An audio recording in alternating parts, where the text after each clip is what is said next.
Did something happen? Okay. Look, we're going live. I'm going to be talking with Jess. I'm going to have a great time. Um, we're going to start in 5 minutes. I hope you guys will join in. I think we might open it up at the end. We'll see how things are going. Okay.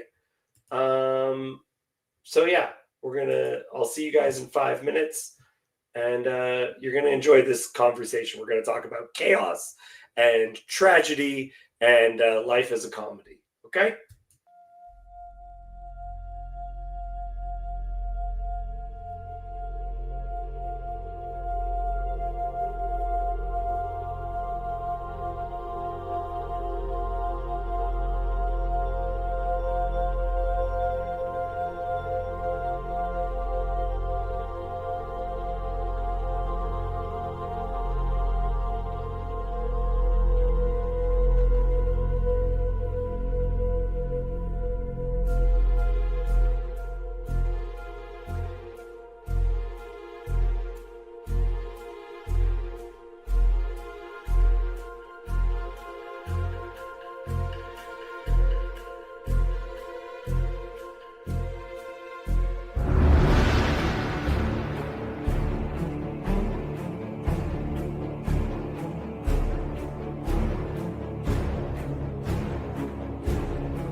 Hello, Jess. What's up, David? Oh, nothing much. Nothing much. Are you ready? I am. How do you like your new house? I'm loving it. I'm liking it so much. I'm on my own for today, so when the cat's away, the mice will stream about Leviathan for how many hours? Who knows? my wife's on a little trip with her sisters and her mom, and so I'm doing this. Nice. Yeah. And I'm loving. I really am loving the new house. I just hung up something. Oh, nice. There's my giant circular thing that it's very impressive if you're in this room right now. It's just like a little tiny circle over there. It's huge. Yeah, it's that big, right? It's 49 inches across. 7 times 7, my friend. 7 times 7. 7 times 7. That's why 50 is such an important number. Yep. With an inch of frame. Anyway, yeah, so 50. Yeah, how are you doing? You were supposed to do youth group. You have Thanksgiving tomorrow. Are you going to be doing that? Yeah, youth group wasn't going to happen, and for some reason I thought it was, and then I just been working like a madman. So, and Thanksgiving's tomorrow. Yep. Nice. Are you actually taking the day off, or what? Yeah. Yeah. Okay, good stuff. Well, then we have all the time in the world, don't we? We can take our time to talk about this topic. All right, what is the topic? The topic is related to Leviathan, and you and me have talked about it. Sometimes there was an incident, I can't even remember who it was, and they were talking about tragedy. And you and me were talking on the side. They were just talking about like that nothing could possibly make these things worth it, right? Yeah.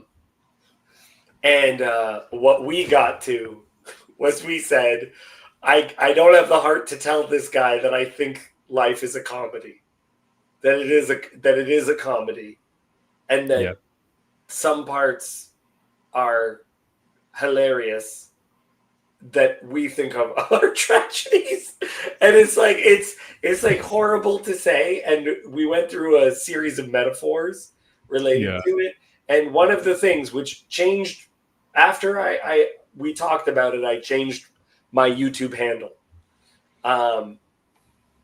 It says that you created Leviathan for play.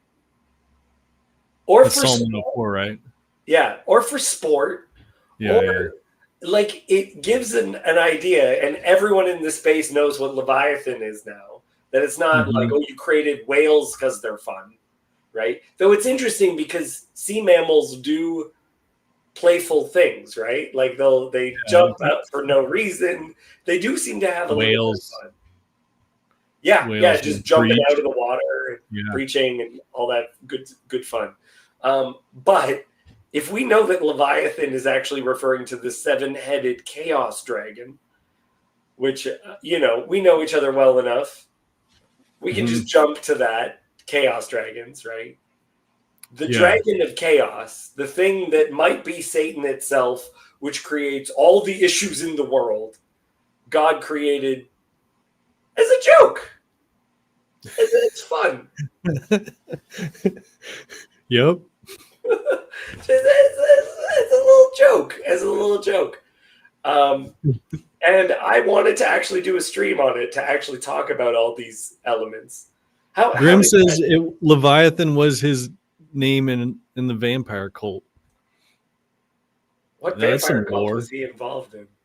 I'm getting more and more familiar with all this Grim Grizz lore.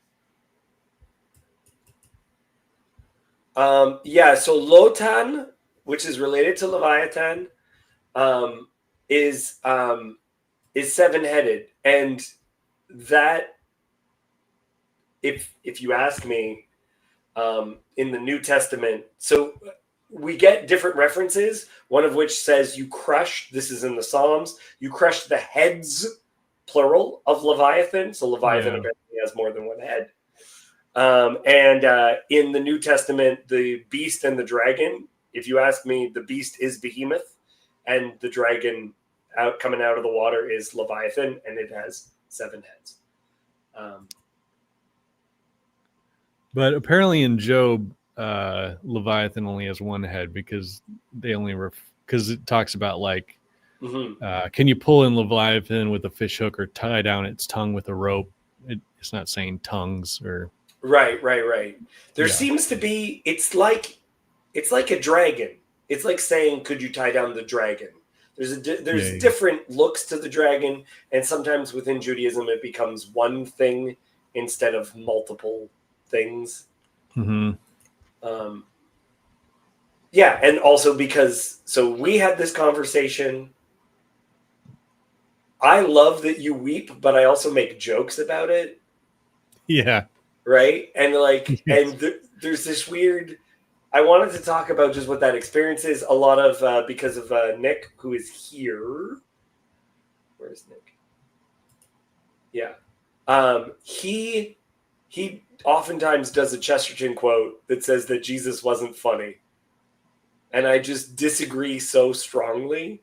And there's a number of elements that people play as melodrama that I actually think are hilarious. I want to talk about all these things. Oh, so I think Nick is going live here in a bit. That's why he's. That's why he said time slot choice. Oh no, we were going to go in head to head with Nick. I'm sorry, man. What if you join us? What is he talking about? No, combine the streams. Don't cross the streams. Yeah, it's true. It's true. I want a little bit of time where it's just you and me. Okay. Yeah. He canceled. Oh wow. He canceled it? Not because of this. I really hope that this was not a misspelling, but like an attack. I thought he called in suck. Like Nick is sick. Oh, sorry, Nick. We'll pick up the slack for you. This is what was supposed to happen. Okay. Now you talk for a second. I talked too much already. How do you feel about that introduction? Oh, okay. I'm hiding the chat for a minute. All right. So, yeah, like the whole character of Leviathan has always intrigued me. It was what originally got me into the book of Job because I didn't understand why God spent a quarter of his largest speech talking about this Leviathan thing. And so I've gone through like several like different iterations of how that whole section makes sense to me. There, like when I first was understanding it, it was the chaos monster. And then in the ancient Mesopotamian or Babylonian myths, there's the chaos monster versus the storm god. And that's the event that creates the world. And you have in Job, you have God coming in a whirlwind. So he comes in a storm. And so it has this strange allusions to that myth, but he doesn't come to fight Leviathan. He's bragging about his creation, Leviathan. But it has all these, it hits on multiple levels of all these creation narratives. And so basically what you get is God kind of talking about the things involved in the creation of the world. And it, it's even there explicitly when he says to Job, where were you when I laid the foundation of the earth? Where, when I sunk the pillars down, and on what are the pillars sunk onto, or what are the bases sunk onto? And so that for me kind of, because a lot of like most of the commentaries say, okay, God talks about the foundations of the world at the beginning. Then he goes on, then he talks about animals, and then he ends with these two strange creatures that we think are like a crocodile and a hippo. And then the speech is over and nothing makes sense to anyone. But because Leviathan is like involved in the creation myths, then like it ties the whole speech together in an interesting way, and gives it makes it make more sense. So then there's this interesting illustration. I should probably pull it up. I wonder if I have it somewhere handy. It it's in this. I used to have it on my desktop, but it's not there anymore. It's this illustration. I've shown it before, but up in the upper left corner, there's supposed to be God the Father, just a little figure, and he's holding a fishing rod. And then the fishing rod goes out, and then there's a line going down, and then there's Jesus on a cross. Yeah. On the bottom of the fishing line, and it's got a hook on the bottom, and then there's Leviathan at the bottom. Emily with Verduin the is through his jaw. Yeah, Mud Hut, also known as Emily Verduin, is obsessed with that image. Loves that image. Yeah, I've talked with her about that a little bit, like when she was on the Discord back in the day, and but on the fishing line is all these little portraits of these men, and it's the line of David. So God uses the line of David to lower Christ down, and Christ is bait to hook Leviathan. And so like he is a worm and not a man. Yeah. Then there's all because even in Job, like there's all this allusions to like man is a worm. I mean it's elsewhere also, but then you get like it's this joke. It's this joke about it, like Christ was bait for Leviathan becoming a worm, and hooking Leviathan. And the reason why God would want to hook Leviathan is to is for these purposes of creation. Right. He's going to create the world out of the chaos, and so and Leviathan is this personification of the chaos. Did you find it?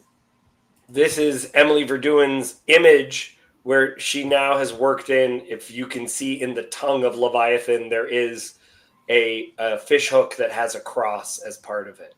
Oh, yeah. That's now... I've seen that illustration before, but I didn't notice that. Yeah, that's part of it because of exactly what you're saying, where the patriarchs or sometimes the saints are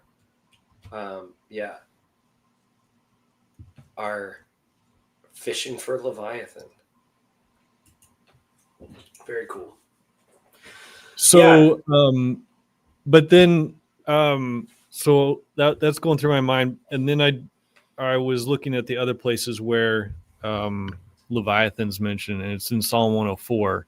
And Psalm 104 is like the creation psalm. There's other creation psalms too, but Psalm 104 is kind of like the main one. And basically it's sort of like everything is in shalom, like everything is in its proper place, the whole world, and what you have is just a recounting of sort of the God in the heavens and the clouds and the wind and the air, and then you have the oceans, and it's poetic, but you still have some of the same ordering of Genesis. Right. So it starts with the wind and the water, and then the waters are moved, and the land rises up out of it, and then it goes into the plants and the animals and all that, and there's these different progressions. It's a very beautiful psalm, but so the psalmist at one point starts down in the valley, and then like is telling about the animals, and eventually makes it up to the mountaintops. And then from there, it says, oh, and look, the sea is filled with his creatures. Like I made it from the valley to the mountaintop, and I look out, and the sea also is full of life. And there's Leviathan for him to play with, for God to play with. And it's this,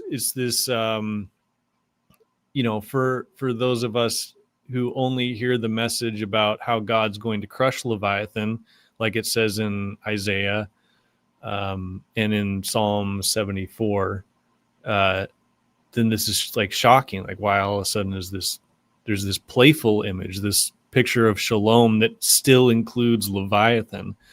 And it seems like Leviathan has a place. And Leviathan is like his God's pet. And you're muted. That image of the most horrifying thing imaginable, the dragon of chaos, is like, here puppy, right? Like there's the absurdity.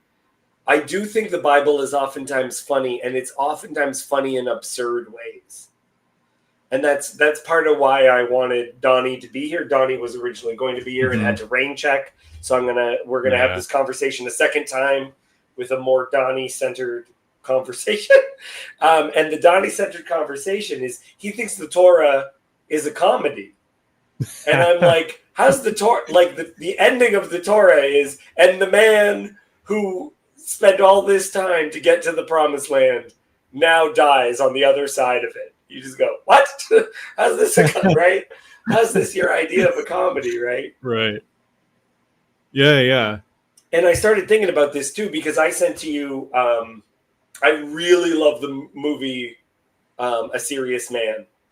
And A Serious Man is the book of Job, but it's like just happening to a guy that lives in the Midwest in the 70s. Mm-hmm. And it's because it's Coen Brothers, it's also like a comedy. Mm-hmm. And I recently finished directing a show.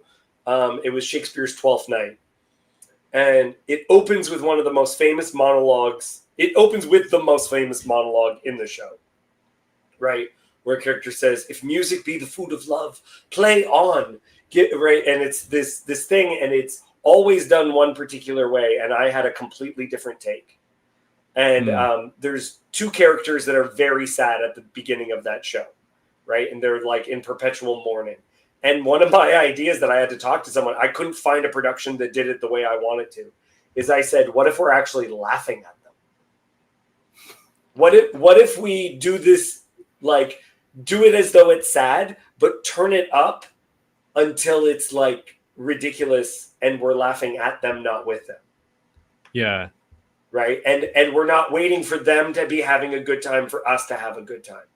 Right. So the beginning that I did was the show begins. The guy, there's a lot of music in the show. So the guy who's going to be crying and has this very intense monologue, he is playing a piano, right? Because there's music. So playing a piano, there's two other band members they're playing. And the song that they're playing, it's the very beginning of the show, right? Audiences just come in.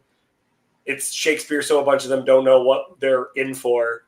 Mm-hmm. Music starts playing, and the words of the song are, I don't know why you're not fair. I give you my love, but you don't care. What is wrong? What is right? Give me a sign. What is love? Baby, don't hurt me. Is the beginning of it, okay? It's like, that's the song that they're playing, but it's so dramatic that like people are, all of a sudden people are like, what? And then the one guy on guitar starts doing your whoa-whoas. And while that happens, the main guy on piano starts like ugly crying to what is love, baby, don't hurt me, right? Like, until everyone stops. And that's why he says, if music be the food of love, play on. Give me, right? And what he's actually saying is he wants enough music that this feeling of sadness, like, it will feed his heart. And so the appetite, this feeling will go away. That's what he's actually hoping for. And so we did this whole thing where it was like big and it was completely different. And it got a laugh every single night, where when he starts ugly crying, everyone starts laughing. And it was just so strange to me because I couldn't find a production that did that besides me. Where it's like, I wanted this moment, which is tragedy, and this guy's so sad, and he's mourning that this girl won't reciprocate her feelings for him. And instead of being on his side, I was like, what if he's actually like an emo kid? Right? Yeah. Like, while he's crying, you're just like, oh, buddy. Like this one time I'm at this place just outside of Windsor where they had a flat roller coaster. It's one of those things for kids where it's basically a train. It's not even a roller coaster, but they say that it's a roller coaster for kids, right? And I can only see half of it, okay? And it's whatever. It's like a dragon or a caterpillar or something. Yeah. And I hear a child crying. And I look over and I can't see anything. I can hear that the train's going, and I can hear, and then the train comes into focus, and I can see there's a child just not having a good time, but it's not scary, right? Yeah, and they're just crying, having a terrible time, and I start dying laughing so hard, but it's like an evil laugh. Right, it's like and I'm there as a camp counselor with a group of kids. No. It was like a camp that I was in charge of, and we were having lunch, and I could just hear, and then the kid's gone, and you could just hear in the background, and I am just loving it. Dumb baby. Just having a great time, but it's like, is it possible that certain moments in the Bible and in the text, and part of it is that people picture the Bible almost entirely as melodrama. And for me, it's like, what if it's satire? And that thing, you turn up the volume a little too high on those emotions, and all of a sudden it becomes silly and ridiculous. Right? Because you said this to me, that there's chapters of Job that you think are funny. Well, I think you could read it as, like, I think you could read the whole thing as just being so over the top, because it's like reaching this limit. Like, right. Like he loses, like he doesn't just lose something, or like he just loses everything, and he doesn't just lose one kid, but he loses 10 kids, and and then, like, if that's not enough, like God and Satan talk again. Like, what do they have to talk about now? Like, it gets ridiculous. Like it almost gets ridiculous. And so there's a way you can almost read, like, you almost want to do like a stage direction of it as comedy, where it's just dialed up to that next point. But well, everyone knows that in certain movies where something brutal happens, and the energy that you have is just like, oh. Right? Like, that is the reaction to someone's head blowing up out of nowhere in a movie. It will be brutal and disgusting, but your reaction is actually one of comedy. Like, it was almost like a slapstick moment. Right. And there's some comedies, I'm trying to remember one. I think The 12 Chairs has moments like this. It's a kind of obscure Mel Brooks film. But it's a comedy, but it starts getting so tragic that you're like, this isn't really funny anymore. Like, this is actually this is heartbreaking, but it's also silly. And so it's always like just because I'll just describe it just a little bit, because in The 12 Chairs, it's like right after the Russian Revolution. And so there's a guy who was a wealthy heir of a whole family heir, that everything they got was destroyed by the Bolsheviks or whatever it was, and so he's destitute, but he's of this upper class. He's still just trying to retain his dignity. He's struggling, and he's, and then he finds out that his grandma had sewn a bunch of jewelry into the bottom of one of the dining room chairs in their house. And so he goes to find it, and the chairs are all gone. There's 12 chairs with this dining room set. And so he asks where the chairs went. And then, so they're like, oh, there's some in the museum. So they go to the museum, and then it starts getting funny, because he's basically going to the museum to tear apart these chairs to try to find the jewelry, but he can't tell anyone he's doing it. So he's like, and then anyway, so like it, and then he goes and confess, or on on her deathbed, she confesses to the priest, who's played by Don DeLuise, that she hid these jewels, and now he's like Yeah. manic, and just he's like, I've got to get these jewels. And so they're like constantly like meeting up with each other and like racing each other to get to Right. wherever the next chair is they have the next clue for. But there's moments in that whole thing like where it starts getting like really tragic, and you're just like, this is not funny anymore. Like, this is kind of sad that these guys are going to these lengths. And even at the end of the movie, it kind of ends just on a tragic note rather than a comedic note. And then you're kind of like, what kind of movie was this? Was this a comedy at all? Yeah, Because of what I just how watched, of how it ended. But like you and I have talked, there's something about the Christian story, that because of how good it ends, you're like, is this whole thing a comedy, like a serious comedy? But like, is it it's a comedy, it's a joke. And so it's funny to think about things like that, and sometimes I, like Jesus kind of knows what's going on. He's like, yeah, I'm going to go suffer, but I'm going to rise in 3 days, and no one believes him. And, and he's like, guys, I'm here. I'm the life. I'm the light of the world. And people are like, yeah, we know. And then they don't really get it. And then it comes all the way to like Lazarus dies, and he comes there, and he says to Mary, and he's like, I am the resurrection. And she's like, yeah, I know one day he will be resurrected. And this and this is like, well, and like, this is where it passes from being funny to like, now it's tragic, where even Jesus is like weeping, because it's like, they don't get it.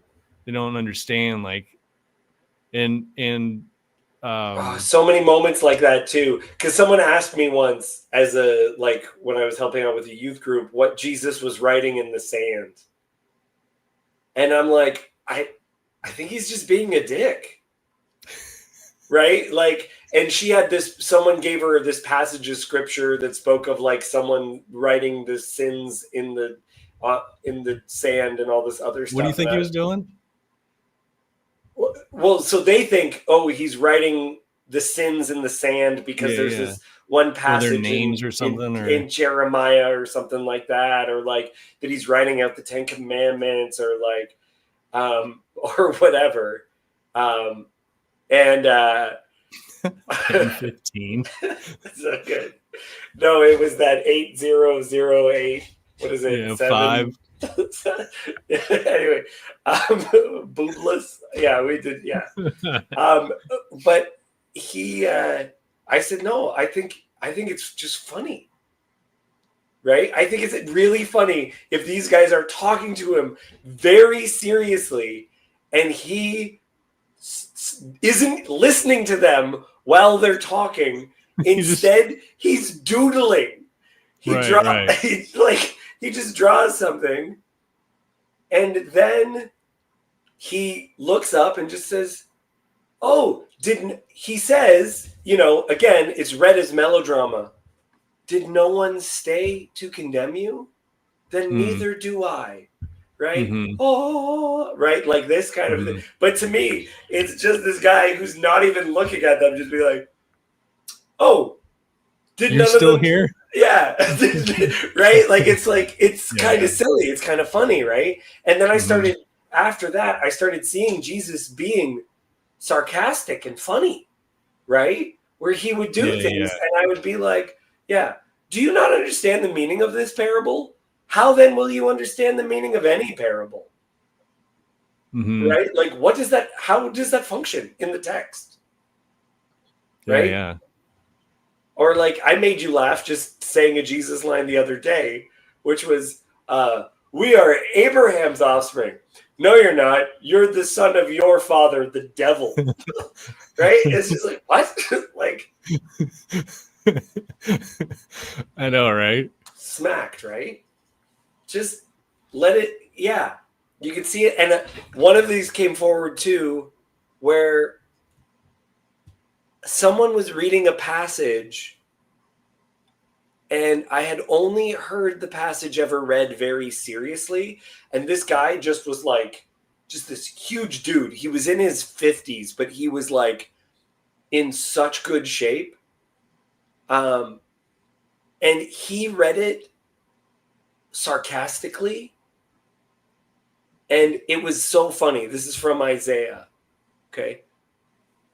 To whom then will you liken God? Or what likeness compare with him? An idol? A craftsman casts this, and a goldsmith overlays it with golds, and he casts it with silver chains. He who is too impoverished for an offering chooses wood that will not rot. He seeks out a skillful craftsman to set up an idol that it will not move. Do you not know? Do you not hear? Has it not been told to you from the beginning? Have you not understood from the foundations of the earth?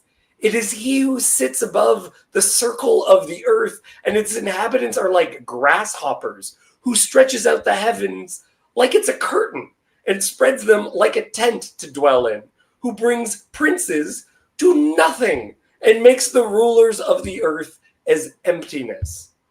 And I was just like, this is the way it's supposed to. Like, he read another passage another time, because at church we would just have these periods where it'd be open and people could just share scripture. And he read this, and I was like, this is and like a little bit intimidating too, because it was just this huge guy. He read the beginning of Isaiah as well, where he's like, come, let's reason together.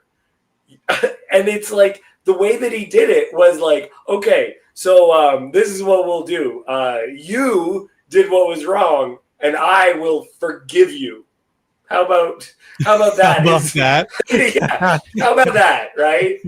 Okay, so this is what I offer. Your sin is red as crimson. I'll make it white as snow. Right? So this let's reason together is like, you're an idiot, right? Like, that's the sense of let's reason together. And I was like, same thing, Jesus coming down to the Mount of Transfiguration. We tried casting out this demon. We couldn't do it, right? We have been unable to cast out this demon. And Jesus says, how much longer do I have to put up with you people? Right? Yeah. He's either a dick or that's funny. And it's sarcastic. Right? What are the options? Yeah. I don't know. Right? Like, oh my God, how much longer? But then I think people? The tragedy. Isn't the tragedy then when the people involved don't understand what's the comedy of it? Isn't that a tragedy when the people don't realize they're in a comedy? Well, so this is one of the things that was directly why we talked about it, and it was partially in response to something Nick said about Chesterton specifically says that he never showed us his mirth, that there's a side of Jesus that isn't shown his mirth. And I think that in a comedy, one of the very important things to have is the straight man. Mm-hmm. And the straight man will oftentimes have horrible things happen to them, but they play everything serious.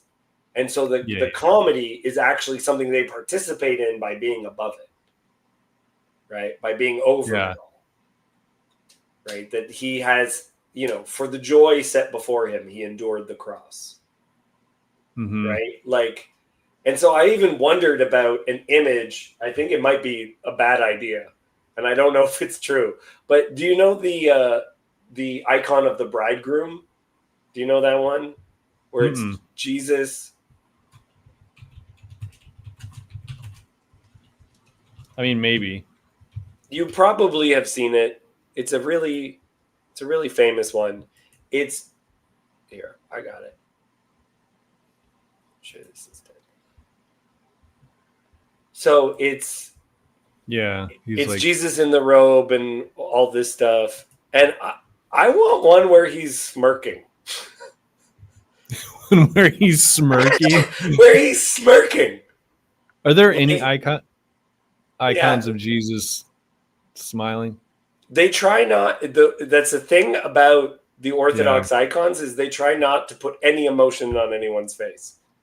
They don't even yeah. want him too sad while he's on the cross. This is as Right, sad right. as he gets. Just right. Feels like he dropped his ice cream in this His eyes are picture. a little bit downcast. Yeah, but not too Yeah, bad. but there's something about like like Buddy Jesus, and Mm-hmm. like it's supposed to be silly, but that's like over the top. Like it doesn't Yeah. um it all of a sudden, like all of Jesus is just sort of gone. Like it's Yeah, goofy. there's no Like it's element. funny, Yeah, there's no element of seriousness to this. right? And that's the thing is that I think you could do a version of this with his smirk that's like It needs to be so subtle, and it needs like it's almost like he needs to be looking at you with like just the yeah, tiniest little smirk, like he yes, knows something, just like that he knows. yes, yes. Because there's like those, it's all Protestants that do it. Well, maybe Catholics are doing it too, but it's like the Jesus that's smiling and throwing the football with the boys, or the Jesus that's like helping. There's a guy like doing woodwork or whatever. Yeah, I like this kind of stuff. Like just laughing Jesus. Like, is that too much? Look at that one that's down on the bottom. Like, go back. Oh no, these guys.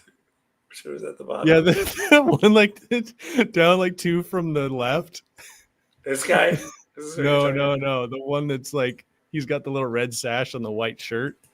That one, look at this, so creepy. Hate it. Thanks, I hate it. Yeah, that looks like AI. That looks crazy. Yeah. Yeah, some of these are like it's too much. It's Yeah. not. It needs to be like a subtle knowing, not a I full. wonder about even the way that Jesus tells the demons to not talk. Like, it would be really funny if he was just like, if it's not intense to him at all, if it's just like, shh, you're going to ruin it. It's like, shut up. You Yeah. need to shut up. Guys, seriously, you are ruining you. Spoilers. It's like he's interacting with the stage hands, and they're not supposed to be talking to him. Did I ever tell you the zoo story? Mm-mm. Okay, it's a really short story. It's one of the funniest stories I know. This really happened. I grew up in Windsor. Windsor's on the border with Detroit. Okay. Windsor does not have a good zoo. Detroit has a great zoo. I knew someone who worked with people with disabilities. Okay. So they take everyone over to the Detroit Zoo for a day. Okay. They're hanging out for the day. This one kid wanders off for a little bit. He comes back and he smells a little bit like poop. And they're like, "Did you have an accident?" And he's like, "No."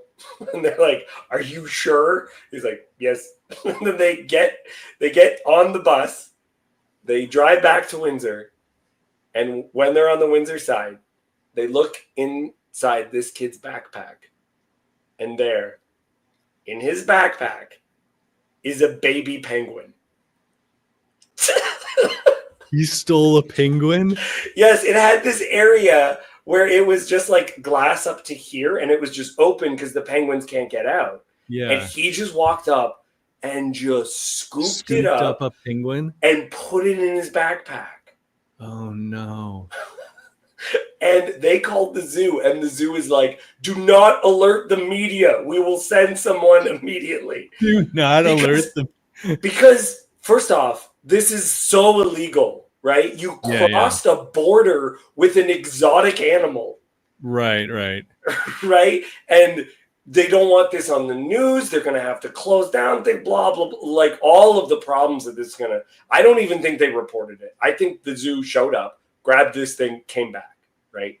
I also believe that if this guy was not developmentally delayed, he did not, like if he wasn't developmentally delayed, he wouldn't have been able to pull this off. I would have looked like I was stealing a baby penguin. Yeah. He did it with full conviction that if there was anyone around, they didn't even question what was happening. Right. That's funny. Anyway, I just felt that way when it's just like people ask me to tell that story. And they'll say, Dave, tell the penguin story. And I'll say, I can't. Because that's the best. That's the best punchline, is that you think there's going to be a dookie, that this kid that there's a poop in the bag, and that's not what's in it. It's a penguin. It's a penguin. You weren't going to guess that. Yeah, that's funny. That's really funny. Yeah.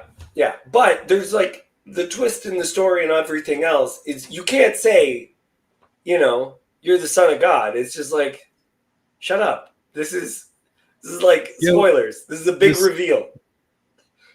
Skankenstein says the punchline to the cosmic joke hasn't landed yet. The resurrection's the punchline. Right. It's like we're all afraid of death. We want God to help us and all this stuff. He's like, you don't die. Yeah. Oh, hey, Dad. Well, where's your sting, hey, buddy? What do you got? What do you got left? But you have to tell the joke right. Like you can't spoil the punchline because so someone will be and the martyrs, essentially that's what they're doing. They're in on the joke. They're in on the joke. And so it's like it's Obi-Wan Kenobi who just says, yeah, you're going to kill me in this sword fight. But like, what is that to me? Right? Like, I don't even care. Right? I'll come back more powerful than you could possibly understand. Right? Like this idea of being above it, but only through that do you get to do certain things. Yeah. Well, and like, people will like, they'll say someone's at a funeral or whatever, and then you go up to them and you say, oh, don't worry, they're in heaven, or something like that. Like, why are you sad? They're in heaven. Like that's like spoiling the joke. Yeah. You're not that's saying that tell the penguin story, basically.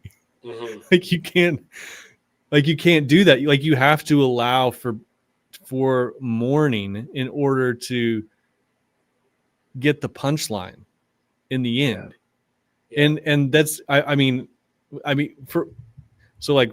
he's partly right. Like the punchline really doesn't land for us until we're resurrected, and then that will be hilarious. Right. But then the other part of it is we kind of already know what the punchline is, and so some of it's like a little bit spoiled. But then that allows you to like, you're in on the joke. Then I guess.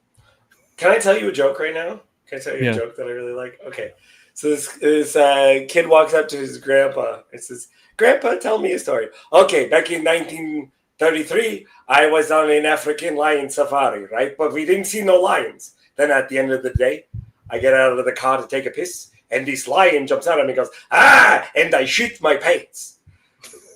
Wow, Grandpa, that's a great story. If a lion jumped out at me, I would have shit my pants too. No, not then, just now when I said, "Ah, I shit my pants."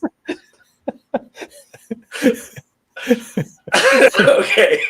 So, do you know what's really great about that joke? Is that you will find it funny the second time you hear it.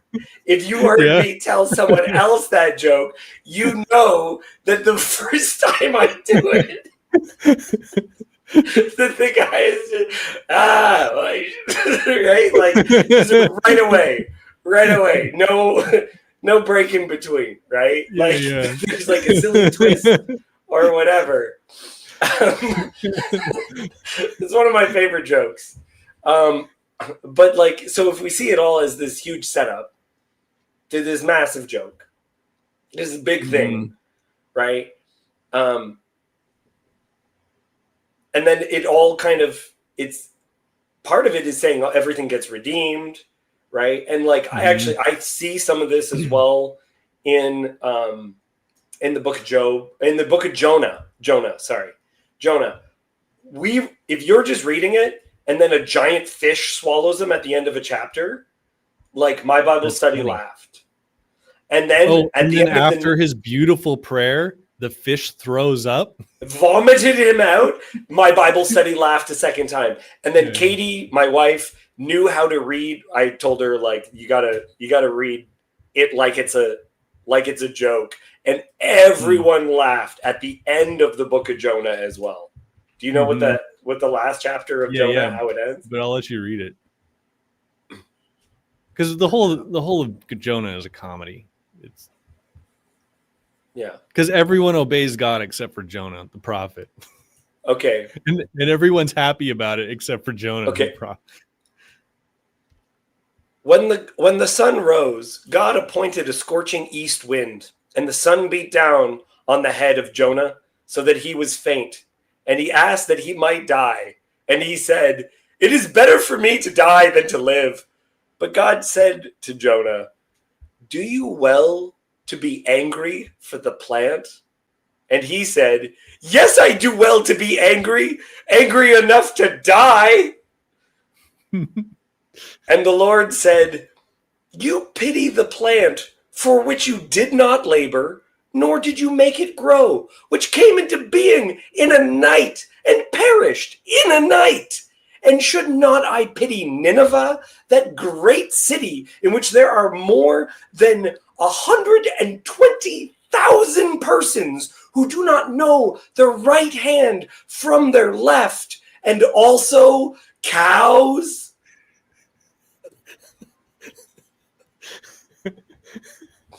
I like how you stared off in the distance on cows. And also cows. It's just like, what? And also much yeah. End of book. No response. Hard cut. Cut to black immediately. Right? Yeah. What is that ending? Yeah. That ending is hilarious. And that's read on Yom Kippur. It is. It's a comedy. It's a comedy that's read on Yom Kippur.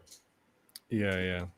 Even I told Jacob that I thought there was a joke in there because it says he makes a little booth. Well, following Yom Kippur is did I lose it? Following Yom Kippur is Sukkot, right? And it's the same word for booth. So he makes his little booth, and you're supposed to, when you make your booth, your tabernacle, you make the booth and then you put greenery over top of it. He makes a little booth, and the greenery grows on top of it. And so you're commanded to be happy during tabernacles. Right. Because like if someone died, you're not allowed to mourn until after. That's right. You have to. You got to stop your mourning, celebrate for the week, maybe a week plus a day, and then you can get back to your mourning. So this image of this guy sitting, it's like the kid in a happy birthday hat who's crying, or the image of this kid on the fun ride crying. I think it's like he's in his booth, just waiting for the city to burn. Yes. He's like, And then I just love, yes, I do well to be angry enough to die. Easy, buddy. Easy. Yeah. There's this movie, I keep thinking about it whenever we have these conversations, called Pure Luck. It's with Martin Short and Donald Glover. It's like an 80s buddy film. Is this the one where he's like incredibly bad luck? And yeah. So like the story is that there's this CEO and his daughter goes on an adventure to the Amazon or wherever and she has terrible, terrible luck, and she gets lost, and no one knows where she is. That's right. And they don't know how to find her or whatever. And so they use Martin Short, who has equally bad luck. Yeah, to so find her. but Donald Glover is the straight man, and he goes with Martin Short, who has terrible luck, and they're like, maybe he will stumble onto the string of bad luck that she had, and he'll be able to find her. And it's a romantic comedy. Doesn't he fall in love with her? Yeah.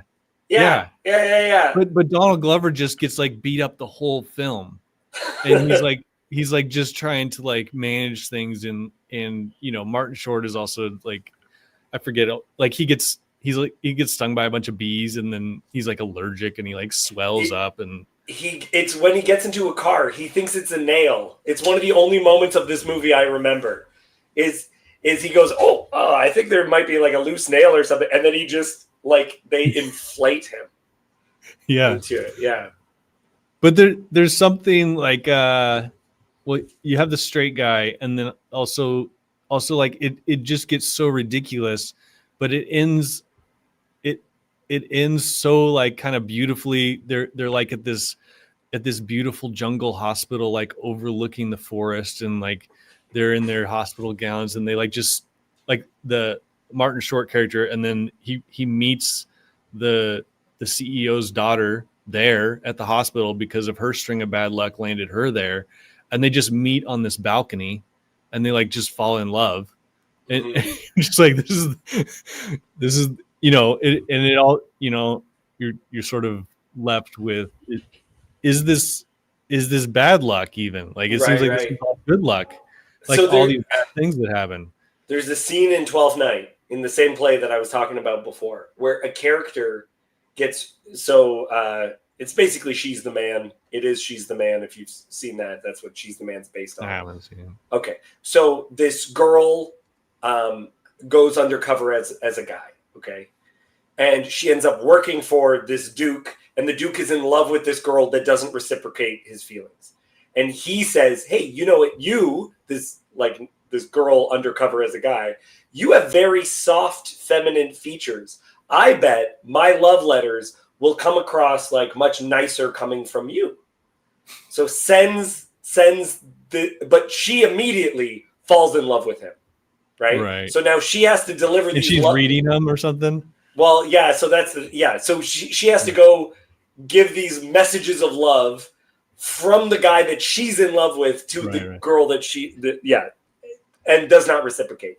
Goes, and immediately when Viola, the person dressed as a dude, when Viola does the big speech, immediately the girl falls in love with him. Yeah. Thinking it's a him, right? Oh, yeah. So, and then a monologue occurs where it dawns on her what's happening. And at the end of the monologue, she asks, I think Shakespearean monologues, you're actually asking the audience directly. She asks the audience, how will this fadge? What will, and other lines are, what will become of this? Spells out all of the issues of the play. And the very end of the monologue is, she looks up and she says, time, thou must untangle this, not I. It is too hard a knot for me to untie. So she actually just stands up and says, this is only going to resolve by a deus ex machina. Right. This is too complicated. This is too complicated. It can't be solved. It has to be divine intervention. Mm-hmm. And that's what happens. Is it turns out, she has a twin brother, shows up, and anyway, it's all this other stuff happens. It doesn't matter. Yeah. But the point is that the character actually says this could only resolve by divine intervention. And then at the end, when the characters reunite, it's laughing a bunch, but then they have this serious moment of these twins meeting each other again. Mm-hmm. And all of a sudden, we're laughing about all this ridiculous stuff, but we then have a legitimate moment between siblings where I can make you cry 30 seconds after I just made you laugh out loud. Right? Yeah. And even getting into it, I said, do it as a joke at first and then break. Because the And it worked? It worked. It worked so good. So Dang. it's the two siblings back and forth, and the Mhm. brother notices is the first one to speak. The sister doesn't say anything, and he says, "Do I stand there?" Right? It's his twin sister. She's Oh dressed all yeah, the yeah. exact same. Do I stand there? I never had a brother, nor is there that deity in my nature to be here and there and everywhere. Right? And I just had him say it as a joke. He just says, I do I stand there? I I never had a brother, nor is that Right. deity in my nature to be here and everywhere. Yeah, yeah. I had a sister, though. And then all of a sudden, just The weight hits. and he's like laughing and like, oh, this and this, like this is weird. Why does that guy look like me? And then it dawns on him, and the It's audience is with that character, and then they're explaining it to each other, like to convince each other that it is the other one. And then they say, "I'm wow. Viola," and they embrace each other, and the audience is like laughing, crying, you know what I mean? Mhm. Like it just pulls, and the energy. It. If you tell a joke at a funeral, it kills. Yeah, It yeah. absolutely kills because the energy, the tightness of everyone just is ready to like blow up. And that's Yep. what happens with like if you tell a joke at a funeral. Yep. Kills. Yep. Um, Someone mentioned the death of Stalin, and that is a perfect example. It's historically accurate, but that period is so ridiculous that by being ridiculous, it's just being accurate. It's like Right. it's so preposterous. It's incredible.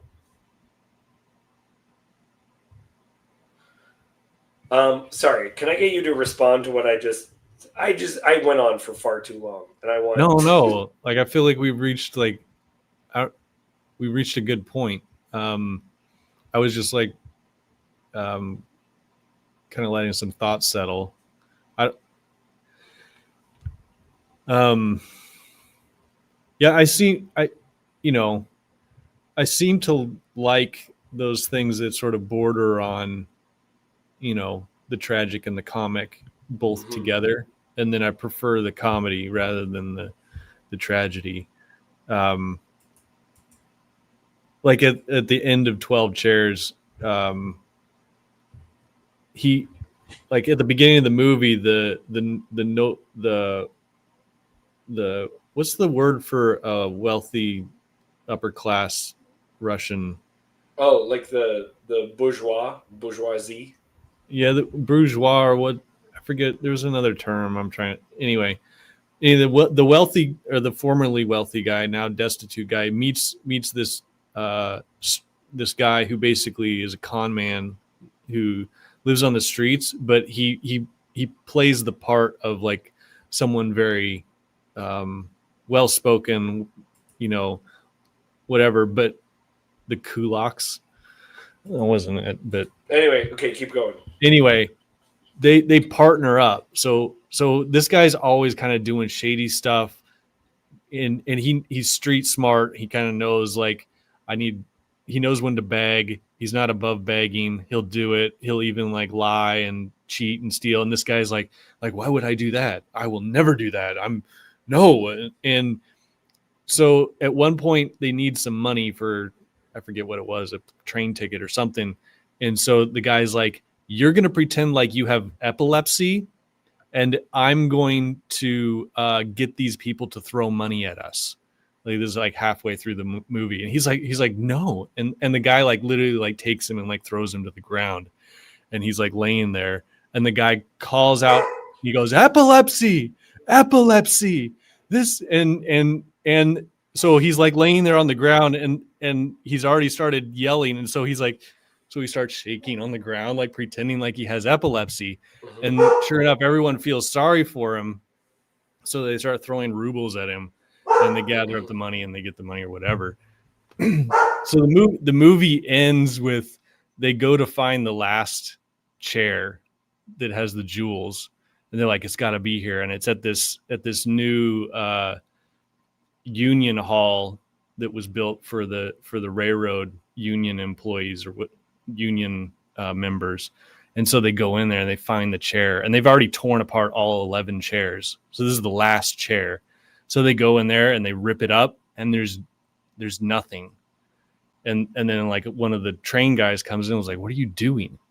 And he's like, "Where were the jewels?" He's like, "Where were the jewels?" Like, he's like, "Well, there's nothing in the chair, but you won't believe it that we found like all this jewelry inside this chair, and that's what built this union hall. Like, we used the jewelry to build this hall." And so they're like all their hope is just gone. They don't have anything. And the movie ends with them walking away. They're both just completely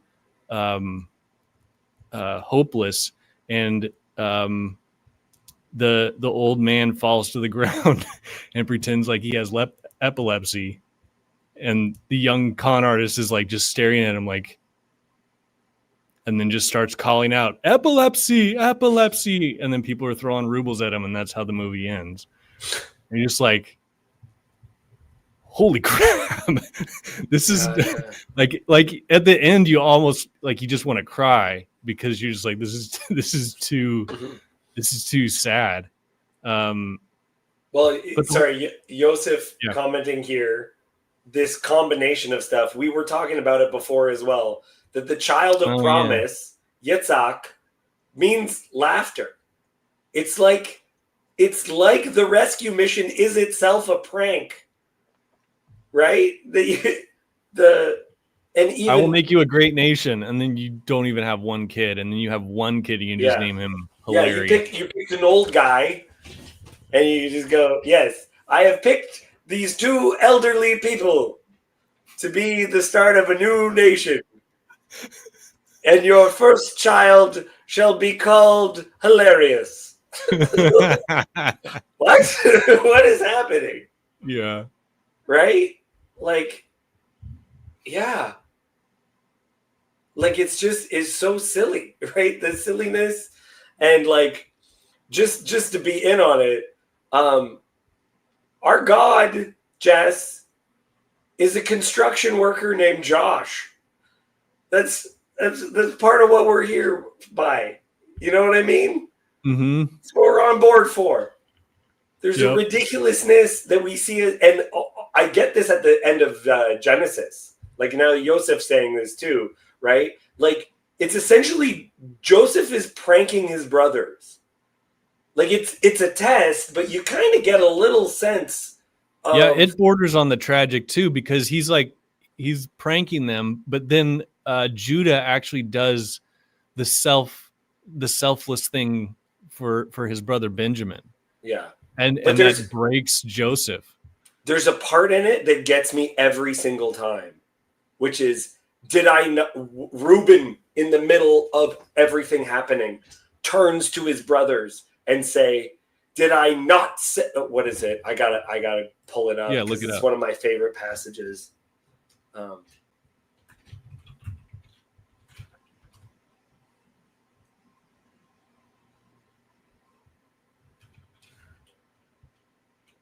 Sorry.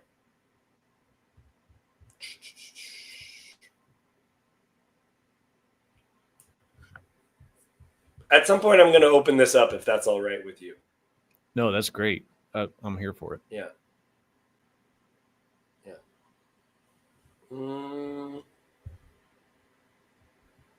Yeah, Sherry, we were talking, or Donnie was supposed to join us tonight, but he wasn't able to.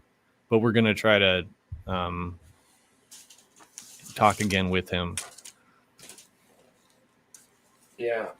Yeah, he's the one who actually inspired me to talk about this. But then you and I were also talking about Leviathan. I'm having problems finding it. Yeah, it's a prank that goes too far. So yeah, he's almost like getting a little bit cruel. And yes.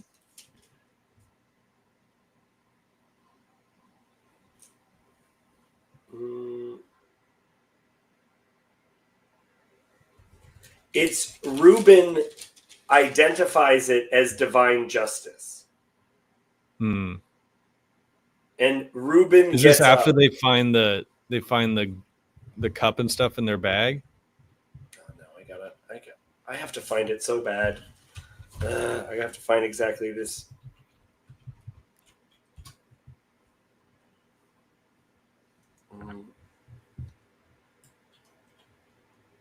It's in the middle of him pranking. And like he has to leave because he's gonna spoil it. He cries. Oh, come on.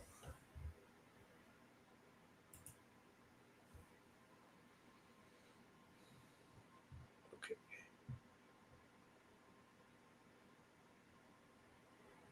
Okay, I think this is gonna help.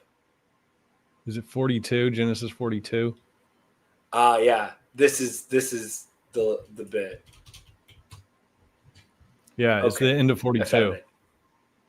Oh,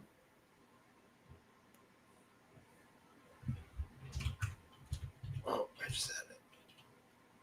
Okay. And Reuben answered them, "Did I not tell you not to sin against the boy? But you did not listen. So now there comes a reckoning for his blood." They did not know that Joseph understood them, for there was an interpreter between them. Then he turned away from them and wept. And he returned to them and spoke to them. And he took Simeon from them and bound him before their eyes. Okay.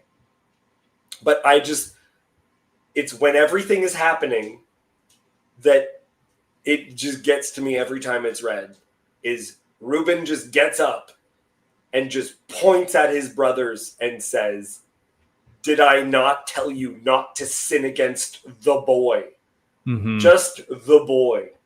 Not Joseph, the boy, right? Like to me, there's something extremely like emphasizing him as a child.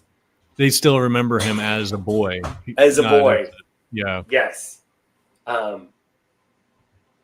Yeah. And that we're bringing in all these different concepts, and that there's a funniness to this. And then it's like the joke becomes, and he's got to leave, otherwise it's going to come forward. And he just keeps on pranking until he figures it out. And then it's like this idea that this thing goes away and then it comes back. And like you and me were talking about it because everything is just going to seem so petty at the end of our lives. Right. And I said, if you're playing a game, pain will be represented. You know, you have the character when it's like third person and you're like behind him. And so there he is. And then above his head is 3 or sometimes 5 red triangles that are pulsing to indicate that the character is experiencing pain, right? Like, right? That's like your pain. Yeah. And that's how I kind of feel about it, is the problem of pain in the end, as horrible and as ridiculous as it all is we're going to stand before and we're going to be like, but why? Why the red triangles? That's like, that's as serious as it will be in the end compared to everything else. Yeah. And that's like horrifying to say. You know, you go through some really horrible, terrible things, but in the end, they amount to red triangles. You know, I kind of think of when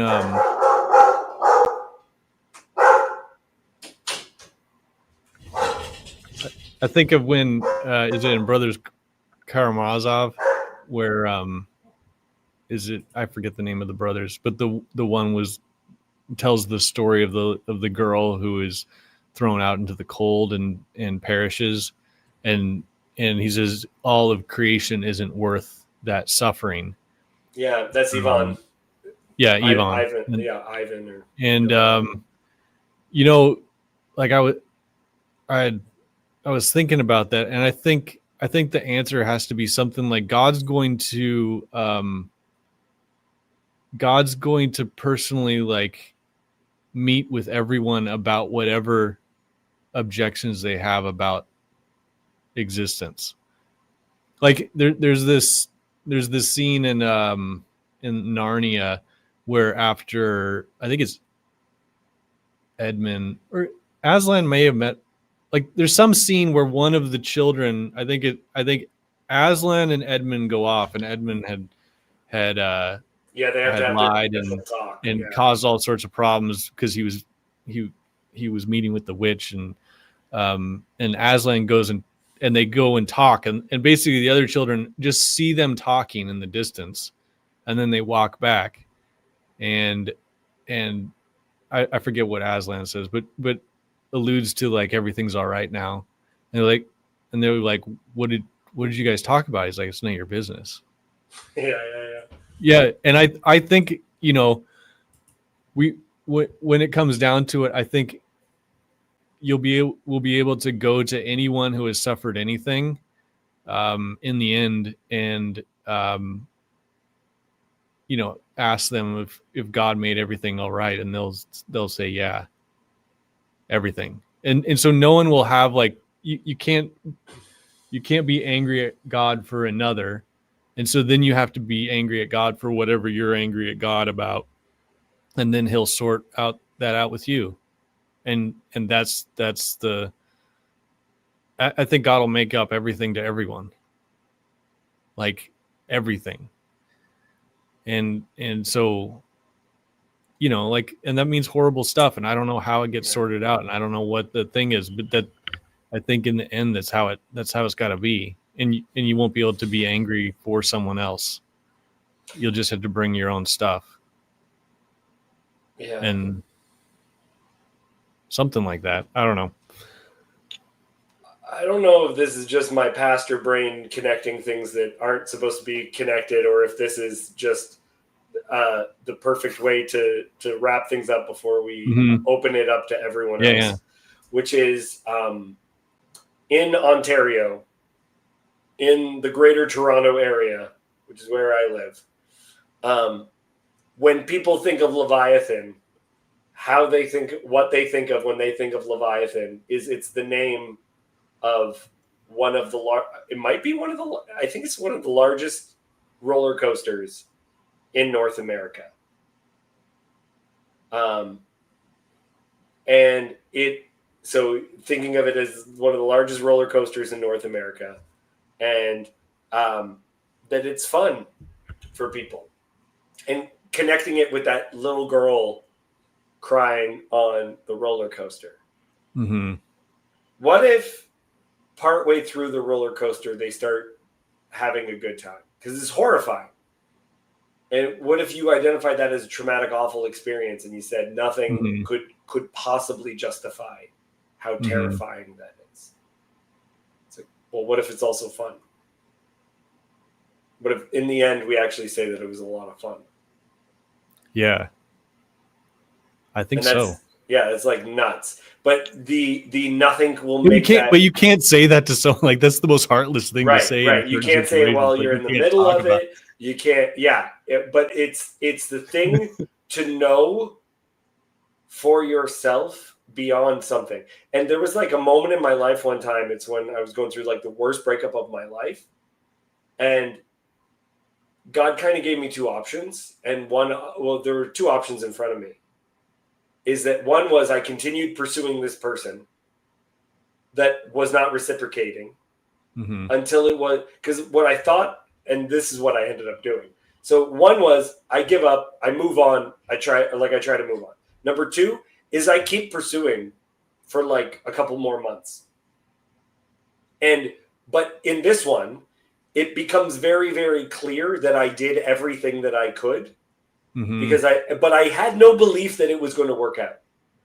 I'm going to do all these things, and then I'm going to walk away from this scenario knowing that I did everything right. Yeah. It's not just going to be a hypothetical. It's going to be, you know, I didn't give up, and I'm going to teach myself endurance and all this other stuff. Right? Option two is I just accept it the way that it is and I move on and everything else, blah, blah, blah. And I picked the worst one. I picked the worst option. And I believed that it was right in the moment. And then in the middle of that, I had an image of God giving me a hug, but God was my father. And in the middle of this breakup, I didn't grow up fully knowing, like, where that knowledge connected with me, knowing that my father loved me. Like he did, but I just did not experience that love. And when I told my dad, because we were engaged, me and this girl, and everything went down. When I told my dad, he said, "Whatever you need. If you need to come home, you come home, and you will always have a place here. Like we love you. We're not upset about this. The only thing that we're worried about is you, not about anything else." And I felt in the middle of it, while I was going through the worst of the pain, it's like a question was asked, and to ask it was to answer it.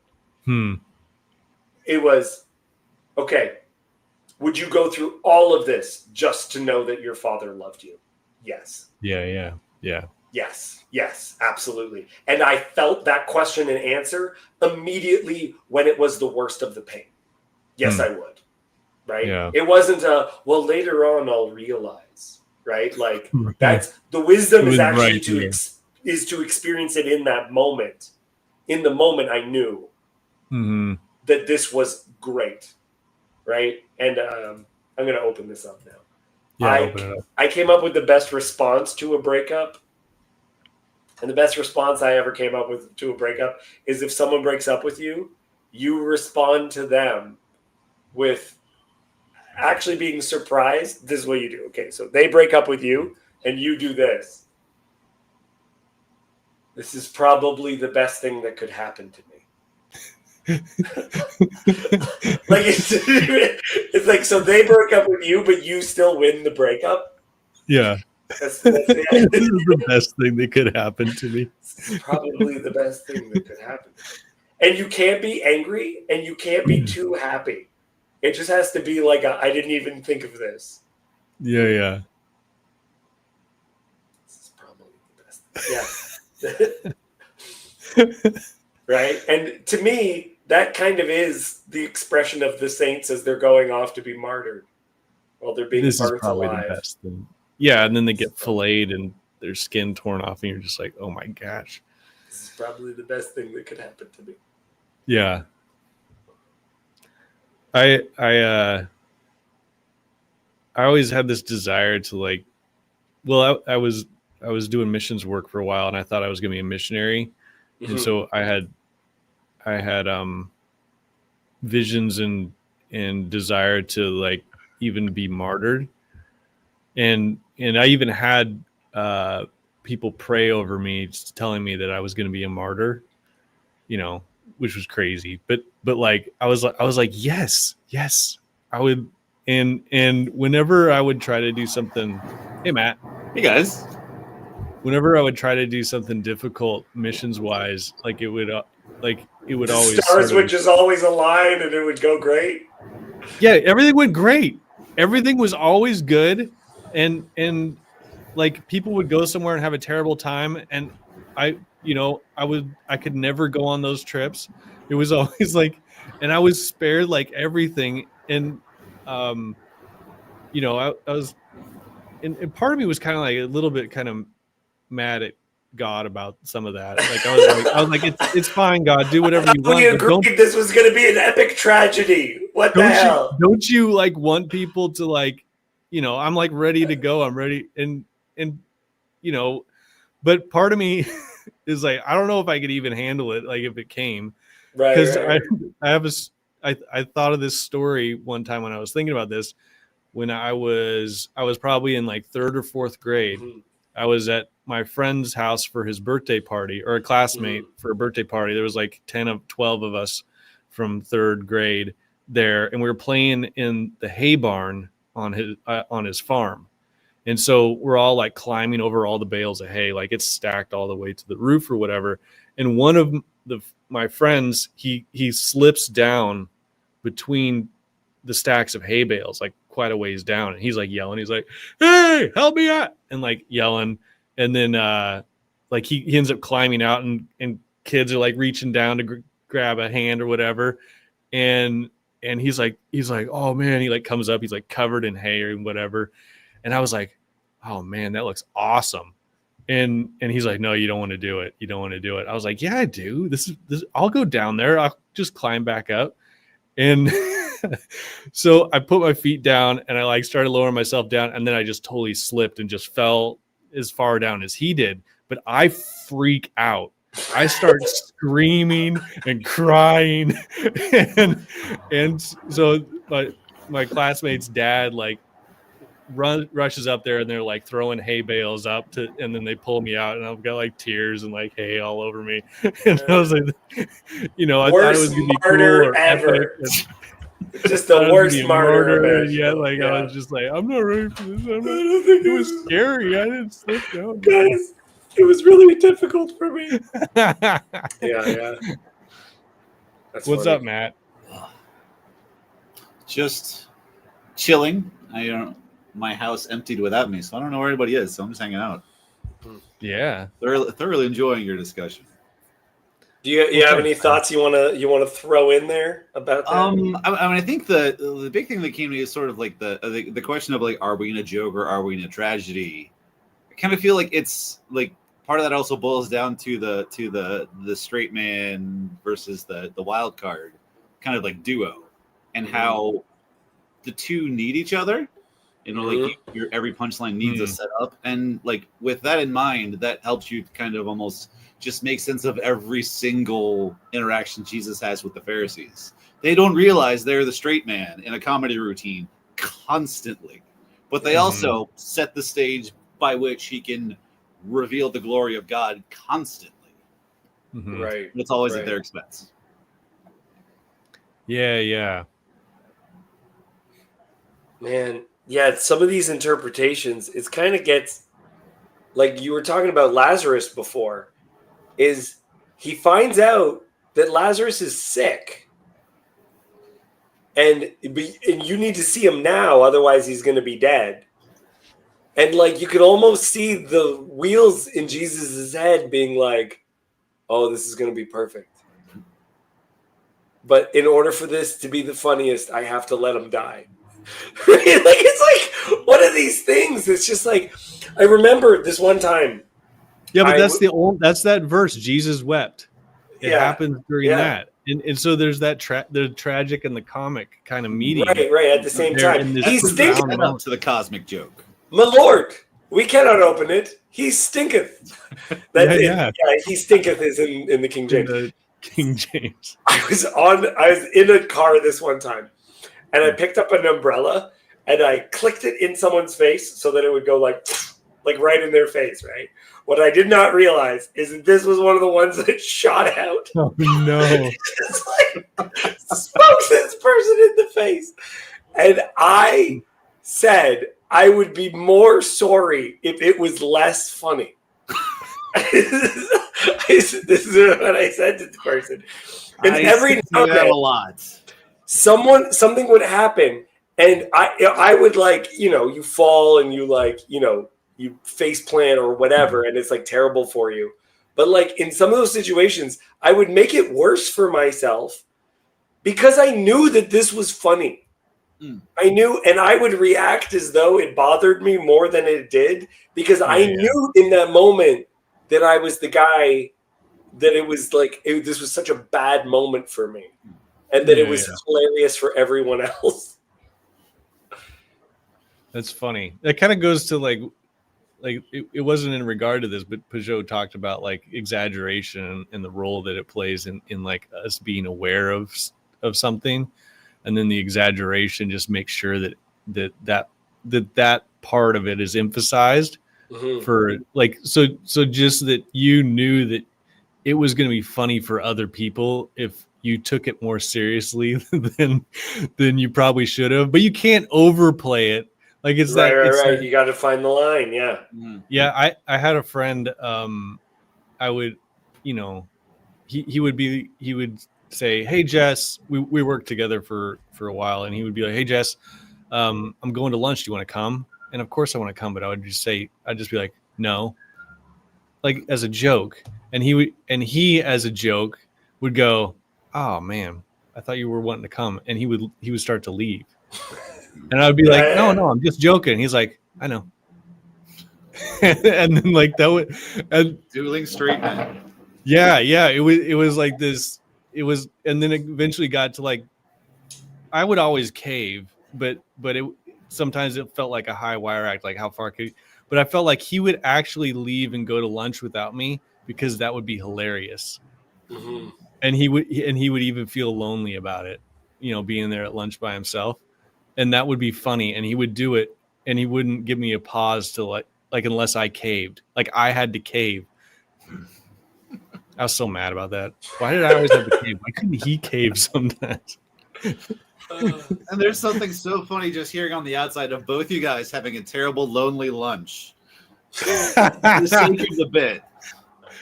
Don't worry, this could be hilarious later to some third watcher, some objective observer. I'm sure God thinks this is funny. It's interesting because humble and humiliate. It's right? the same thing. Right? It's but it's like one we identify as good. Like there's certain passages where we're trying to figure out what exactly happens because it's just like, oh, was this person embarrassed or did someone sexually assault them? It's unclear in the text because it just says that they were right. Like there's certain words that you just go, what does it mean by humiliate? Right? That he humiliated her. Right? Like there's a passage that I don't even want to get into it, but like I think it's a lot of people translate it as humiliated, and I'm like, no, I just think it was embarrassing for them. I don't know, like especially like the Old Testament. I'm not sure about that a lot because then you have the relationship between shame and violence. Right. Yeah, but the part of what I'm thinking though is this idea of we talked about Joseph as a comedic figure, Jesus as a comedic figure, and that ultimately, like one of the foundations for me in understanding the way that God creates the world is in a way that Joseph exists, which is that God has to lay down a bit of like God in his infinitude can't create the world. Right. So this is, I think I talked to Jess, you a little bit about this, Matt. I don't know if we've talked about it directly, but one of the teachings is that this is in Judaism, that God can't create the world. And so he has to create a person within himself that is able to, that can exist within these confines. Right. And this is the bridge between the divine and the infinite and the finite, right? Yeah. And to me, I'm just like, that is the lamb that was sacrificed before the foundations of the world, right? And that's why Joseph is the hero of the entire book of Genesis, because Joseph is the way that the entire world is created and redeemed. Is God has to humble. He has to be the victim. He has to lay down. He has to give up in order. He has to be humiliated, right? He has to be lowered in order to create and rescue the world. Yeah, I think Peter Rollin talks about like a good comedian. If you're like, especially if you're doing like crowd work or something. I don't think Rollins talks specifically about this, but it's somewhere. But anyway, like if you're doing crowd work and you're too cruel to people, like eventually it becomes too much. Like eventually the joke has to sort of land on you. Yeah. And then well,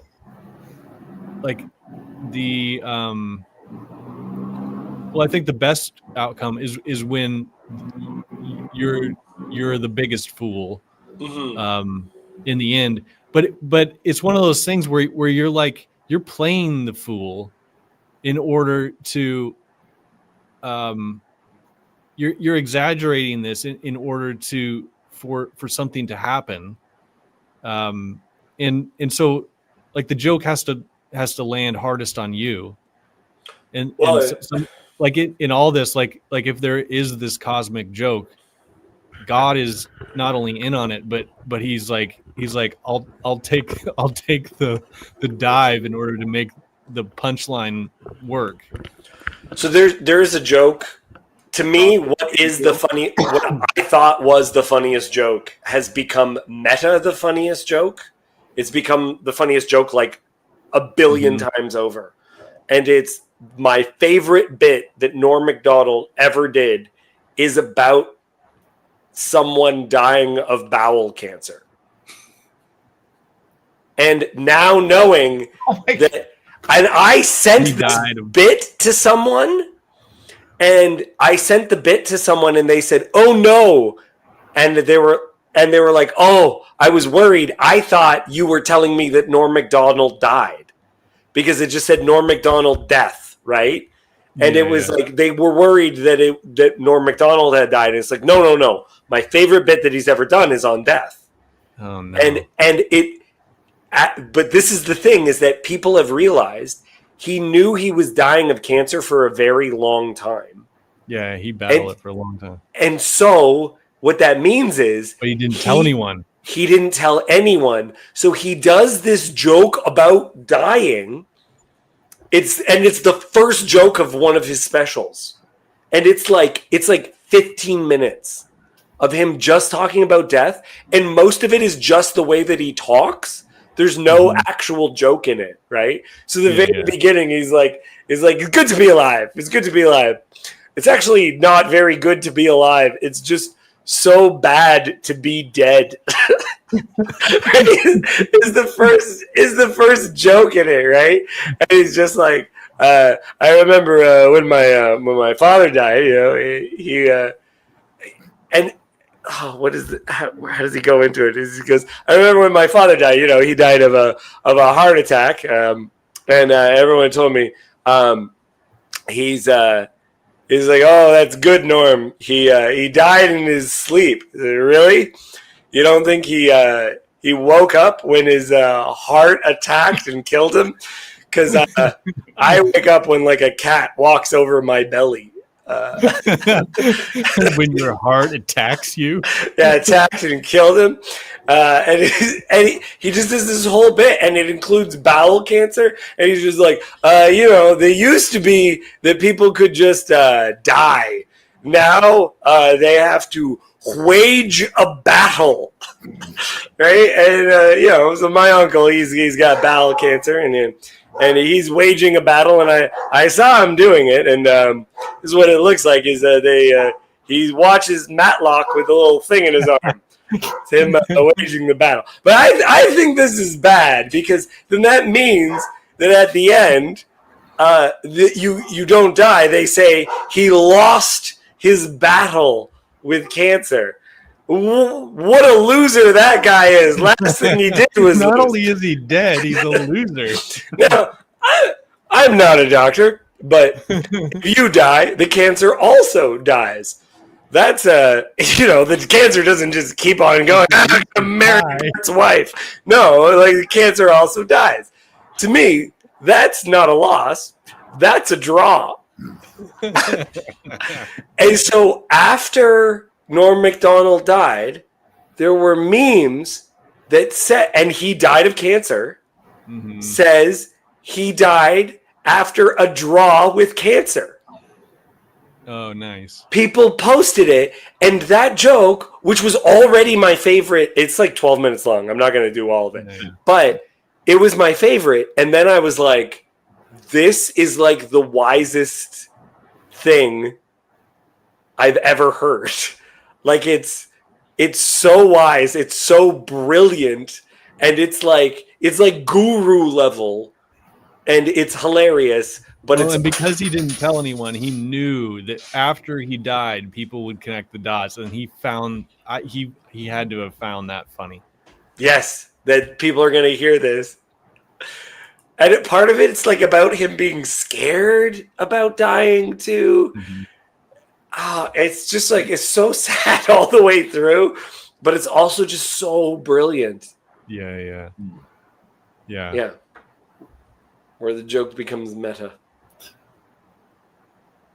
Ricky Gervais has this joke. It's he says it's his favorite joke, and he's atheist, and so he's like, this is my favorite joke, and he says there's a group of Jews that had died in the Holocaust and are in heaven, and they all like see each other and they're like meeting, and God's there too, and they're all chatting, and one of them tells a joke about the Holocaust, and like kind of dark or whatever, and everyone laughs. Everyone is laughing except for God, and he noticed that God wasn't laughing, and he says to God, he's like, "Oh, you had to be there."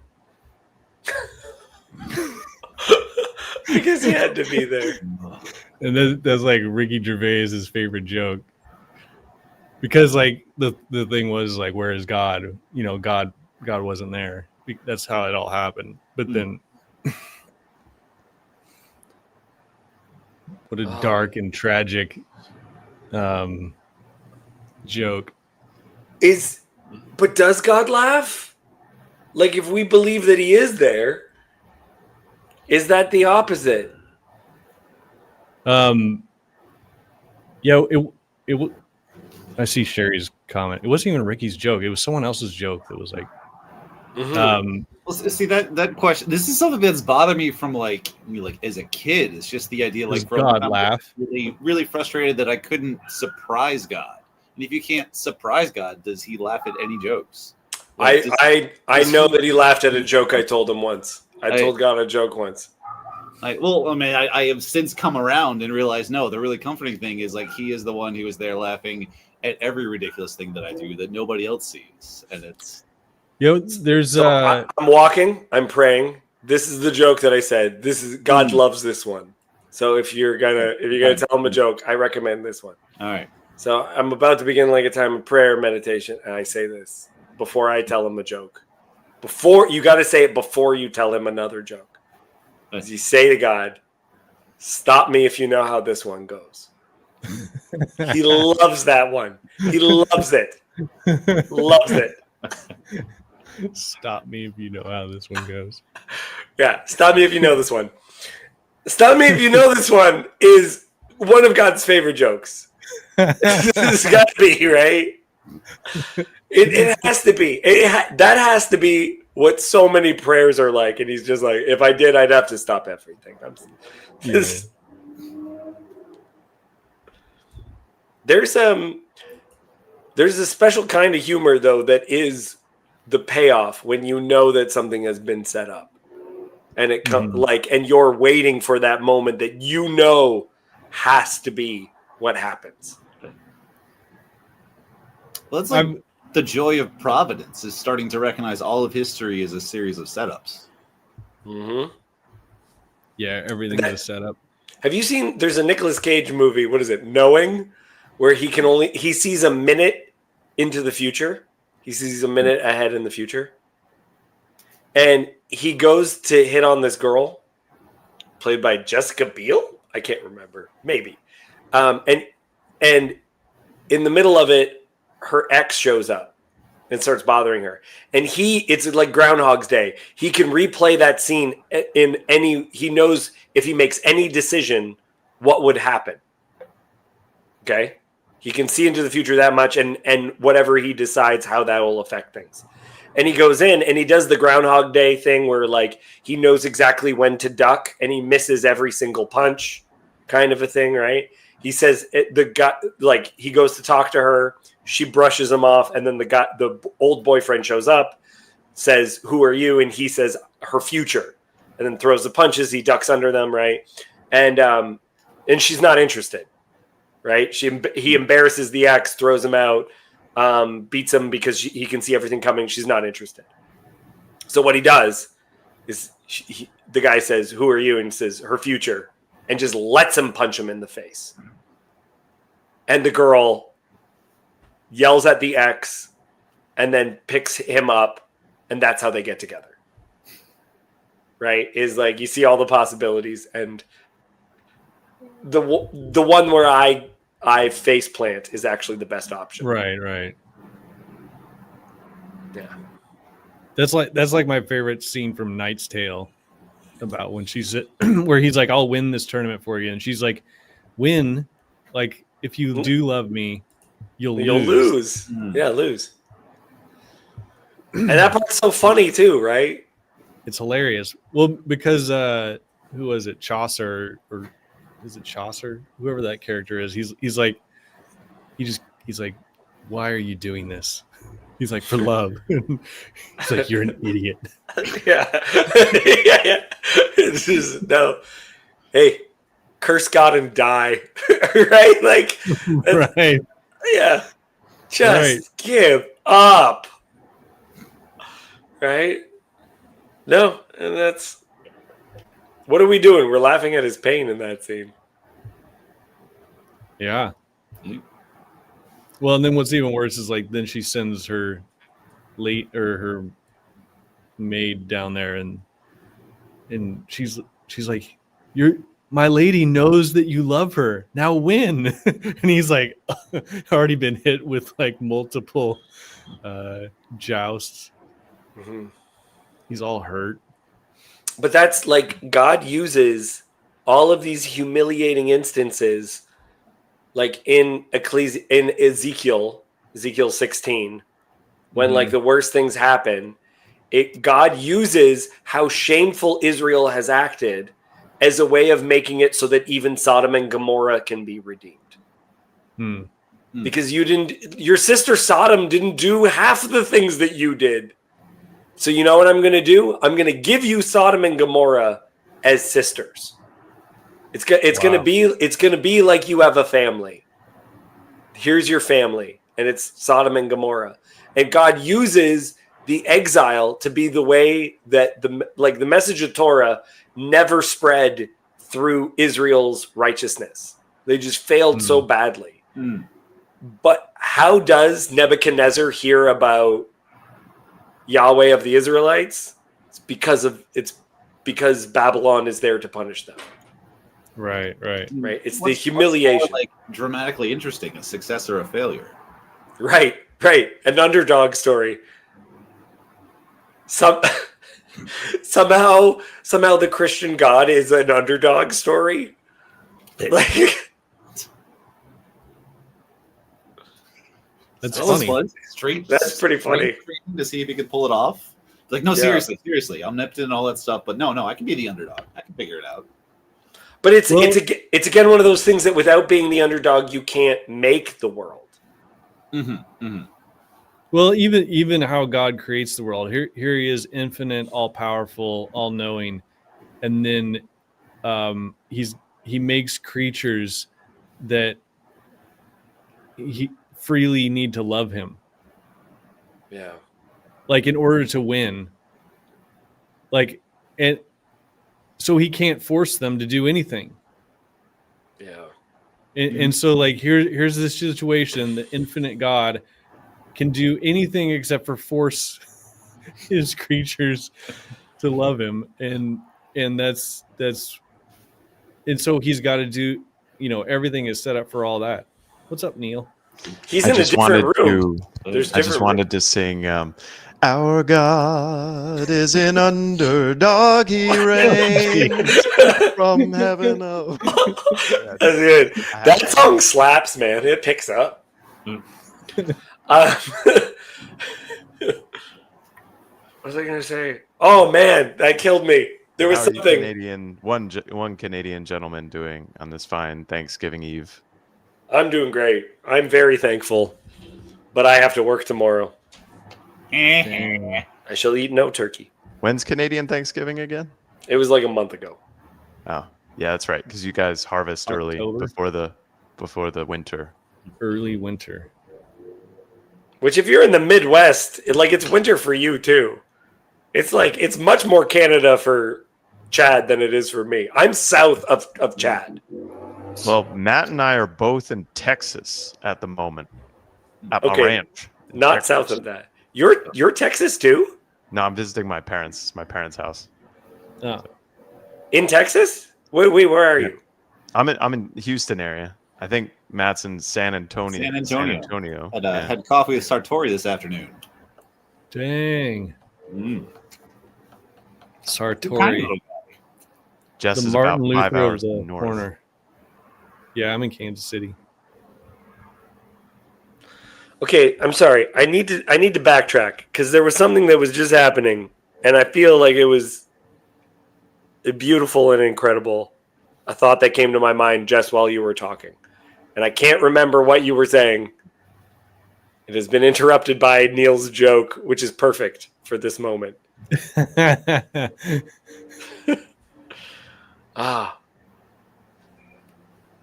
Something in Ecclesiastes, maybe. oh no! So it was something. It was something different. Have you guys ever seen Jodorowsky's Dune? A Dune. So there was a version of Dune that was almost made, and it was by this guy named Alejandro Jodorowsky. And so the movie does not get made, but everyone that he gathered to be his creative team did things afterwards. He got Geiger, who made the alien from Aliens, first designed his stuff, and a bunch of alien stuff was stolen from him. A bunch of Blade Runner was stolen from him. Star Trek was stolen. Like, so many of his images that he had, he created this incredible thing. But he has this whole bit. He's a very, like, exuberant Spanish guy. And he says, at one point, he just goes, because he completely changes the ending to Dune. And he says, if you are going to, if you treat the woman like the bride, always, always in white, looking nice, you cannot have the child. You have to.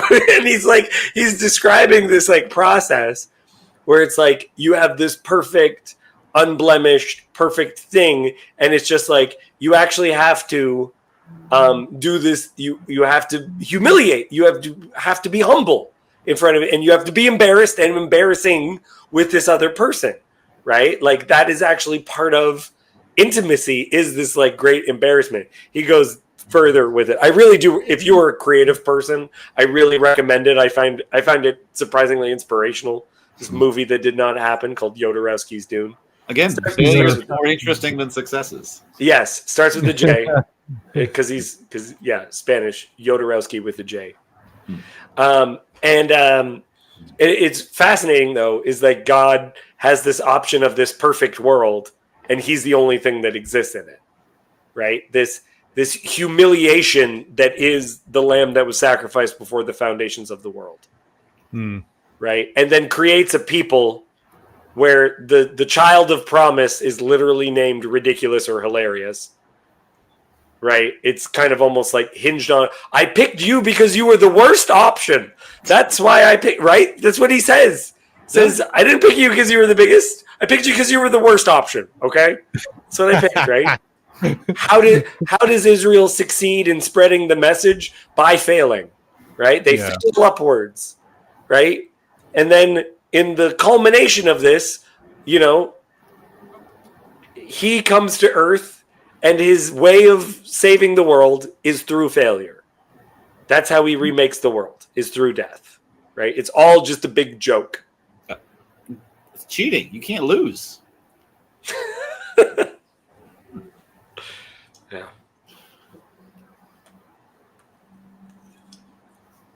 Neil, there's this short story that George MacDonald wrote called "The Cruel Painter." Oh, you told me about this. Yeah. It's such a weird story, and it's kind of structurally perfect, because it starts out and it's sort of this like it's a little bit of a horror story.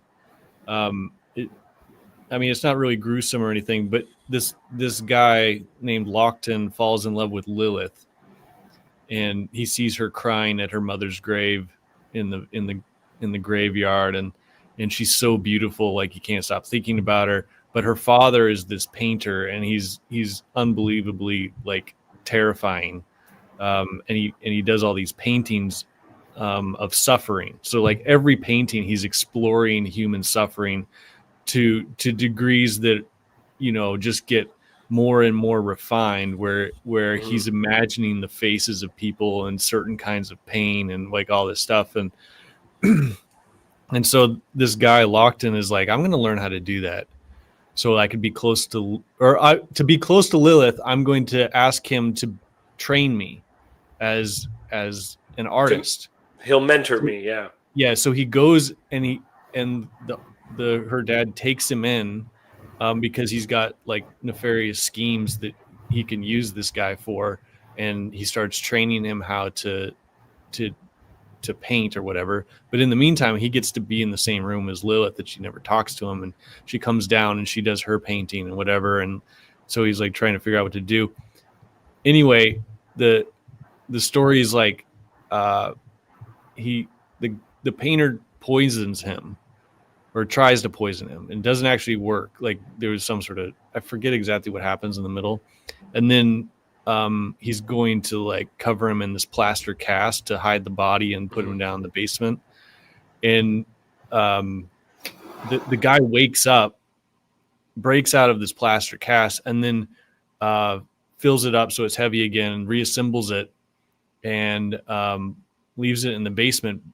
He's alive, but everyone else thinks he's dead. So then he starts pretending like he's a ghost in order to terrify the father now. And so he's pulling all these pranks, basically. Like he's on the roof, like looking into the window, and the lightning flashes, and like the guy sees his face in the window, and he like freaks out. And then there's anyway, he ends up doing all this stuff, and he'll go down at night and he erases figures out of the paintings. And so the next morning the guy will come down, and there'll be figures that are missing from all the paintings, and like all this horrible stuff. And so the guy who was or the father is now, he like can't sleep, he's anxious all the time, he's terrified all the time, he's like having but in the middle of all these pranks, like Lilith sees him doing this and figures it out, and then they end up like actually like she's thankful he's not dead, and then they actually start forming a bond, and like he brings her in on the joke or whatever, and the whole story ends with the father playing with his grandchildren, laughing and rolling around on the floor with them, and they never, and he's like, maybe I should tell him what happened all those years ago when I was pretending to be the ghost and he thought he killed me and stuff. And he's like, I have something to tell you. And the grandfather's like, don't even worry about it. Like everything's great now. And like, and so it goes from like this horror story to this prank, like comedy, to all of a sudden it ends on this like glorious sort of family note of him in love. Him and Lilith get married and have grandchildren, and the grandfather is now playing with the grandchildren, and it takes so many like interesting turns. It's such a lovely little short story. Well, and you were talking to me about like there's a tradition that the rabbis become like Leviathan as like the final stage, and that the description of Job at the end as his skin and the scarring and everything, it's like the plating on His skin disease, yeah. That it seems like he himself is becoming like Leviathan. He has scales. Scales and all this other stuff.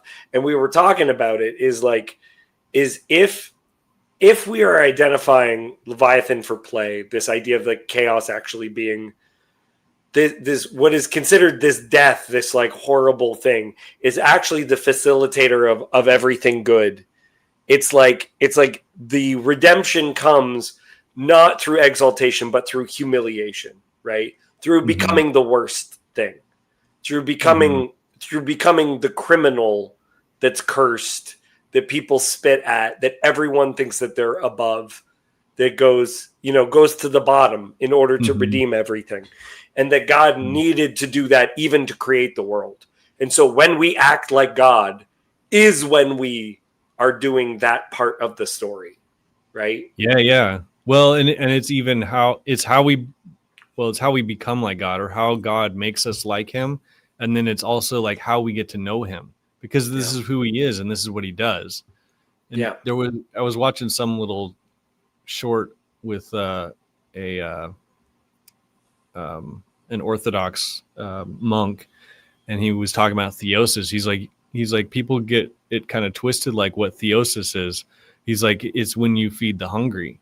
It's when you're washing people's feet. Like that's theosis. Like, because that's what God did, and that's what he did when he was Christ, and that's what he did to create the world. It's a weird moment. Like Joseph is very against knowing that you're fulfilling when you're fulfilling it. But like this one time, my friend was I had like an infection in my foot, and my friend was cleaning it for me, and I was sitting as he did this thing. And I realized in that moment that he was Jesus to me. Your feet. But then I realized that on the day of judgment, this will be used as an example of when I was Jesus in the story. Me being the one, because whenever you did this for the least of these, my brothers, then you did it to me. So for him, I'm actually Jesus in that moment. Right. You think he's Jesus because he's helping me. Yeah. No, I was Jesus because I was the least. Yeah. I was the one with the wound, right? And that's going to be counted to my friend as a time that he just was super nice to Jesus, right? Is like, because that counts as being acted towards the image of God, right? That's when he, like the image of God, that interaction. Yeah. So if you take all this stuff, you put it together, this weird combination of stuff, I think it's somehow related to the fact that Jesus becomes the snake on the pole, right? That the crucifixion that's when he becomes the serpent or the worm, right? Yeah. And the worm is the thing that eats death, but it's the lowest of creatures. Yep. Yeah.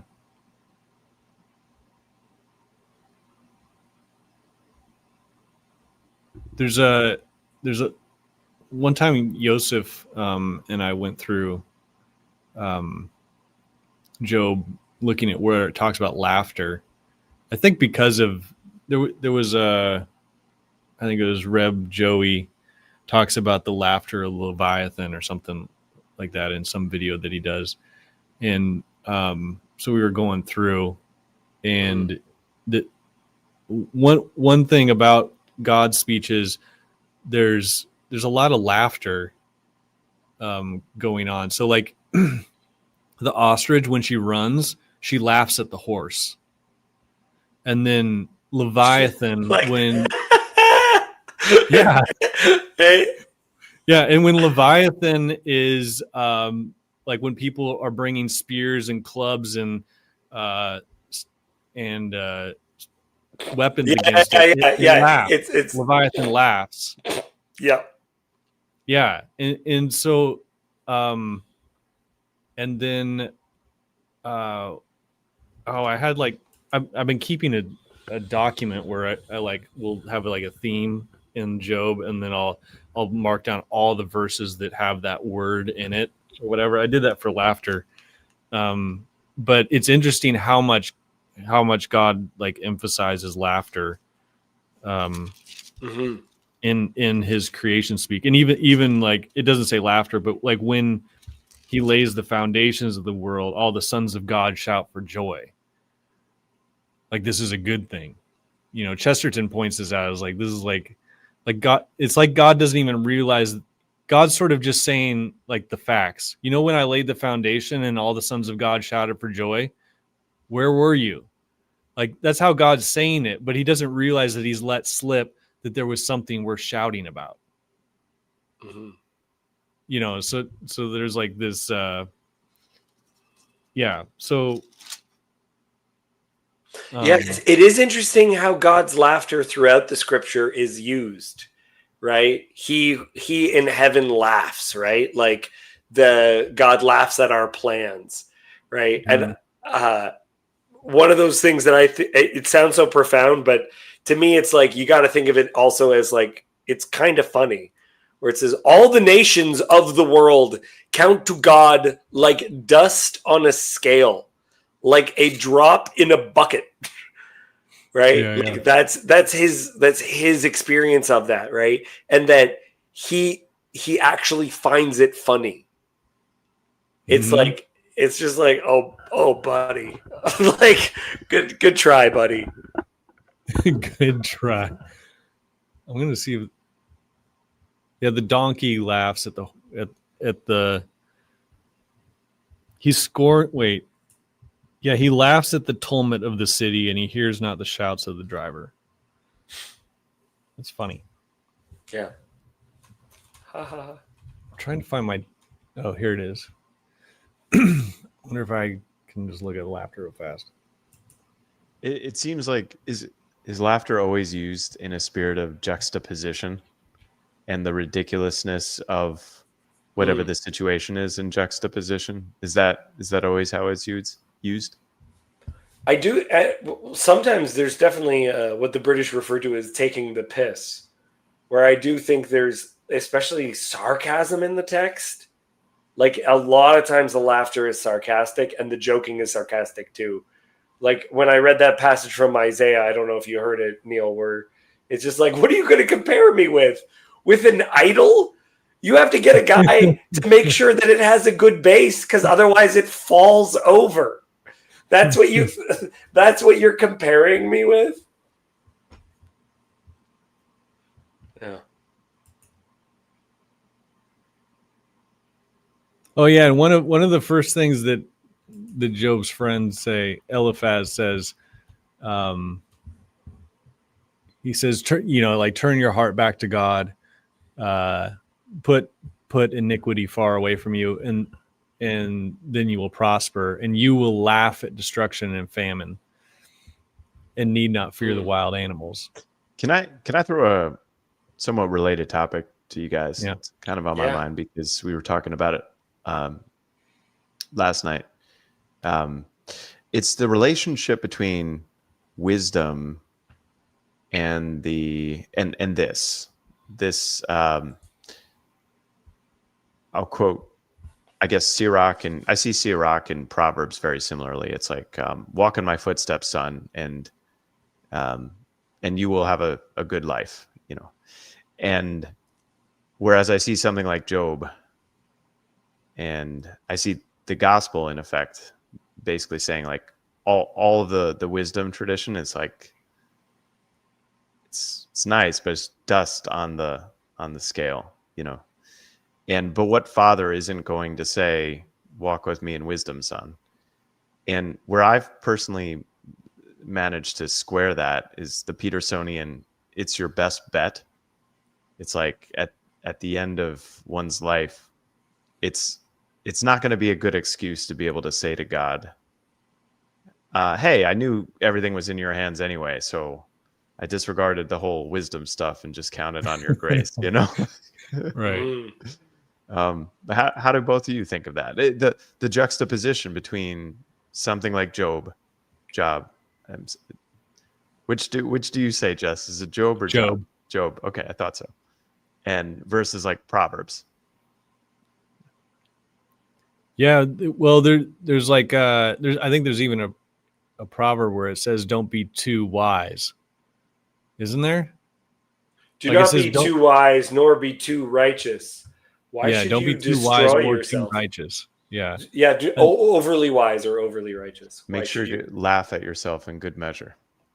Yeah, there's something about that, because like, I mean, you just know, like, someone who can't kind of laugh at themselves when something happens, like if they're too serious and everything is like very serious and needs to be dealt with and like all this stuff, like there's sometimes you just have to laugh, or there's nothing else to do. Like it's even something terrible, and you laugh and cry at the same time because it's so ridiculous.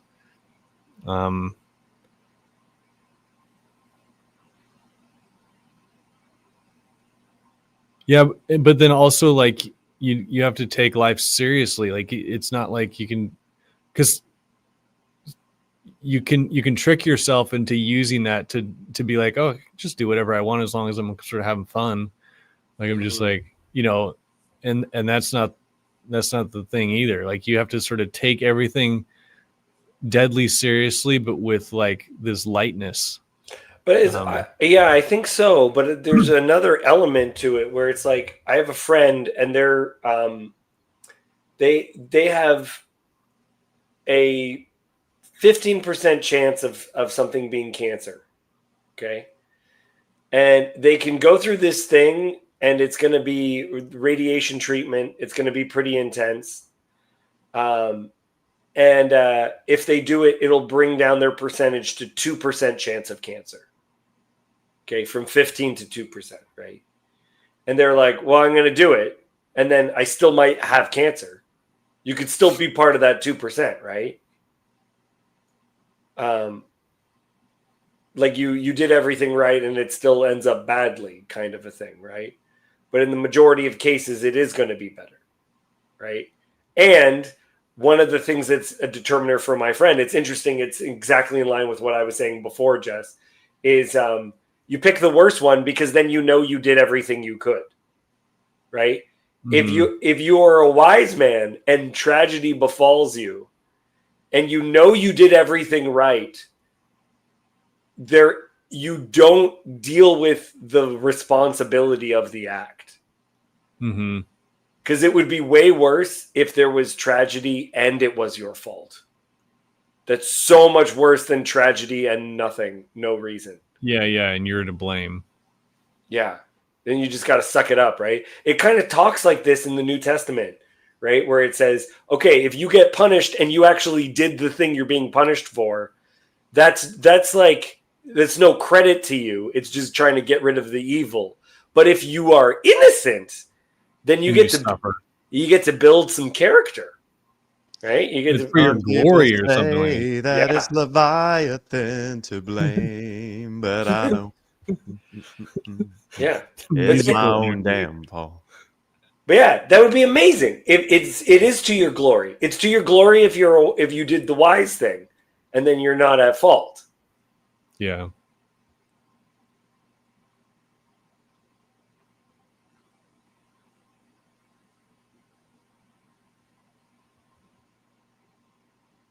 I've had this intuition that I posted this in the chat, but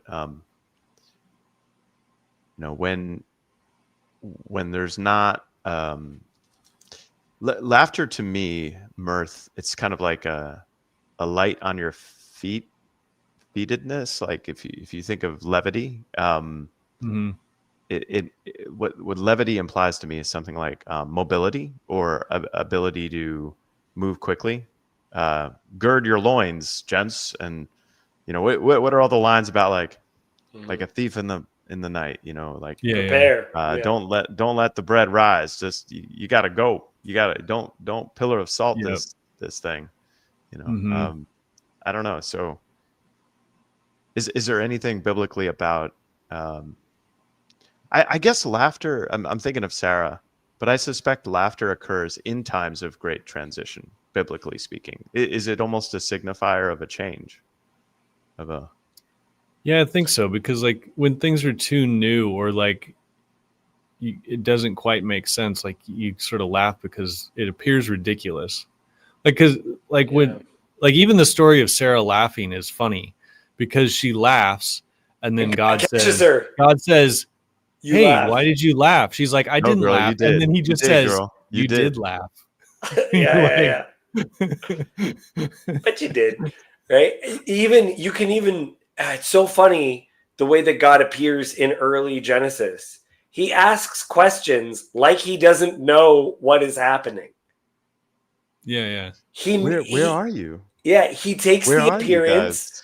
of like the sitcom dad that's like, what's going on? I don't even know, right? What's going on, guys? Peter, do you really love me, Peter? Do you this time? Do you love me, Peter? Oh, why did you do that? Yeah.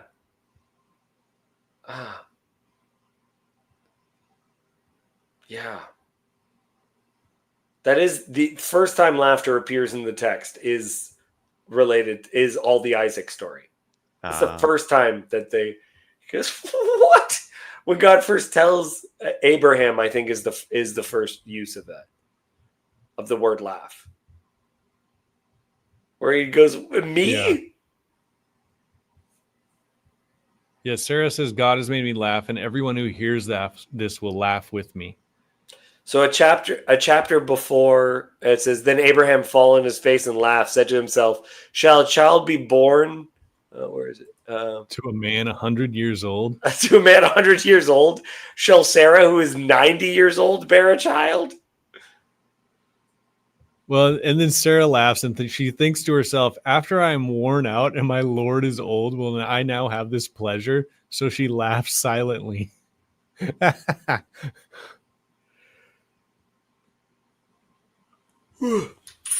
it's great.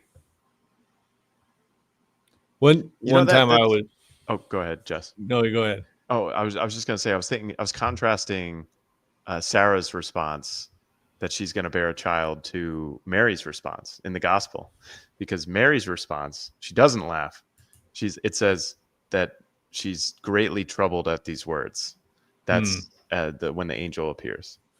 And it says she's greatly troubled and she pondered what these things meant in her heart. So Mary doesn't laugh.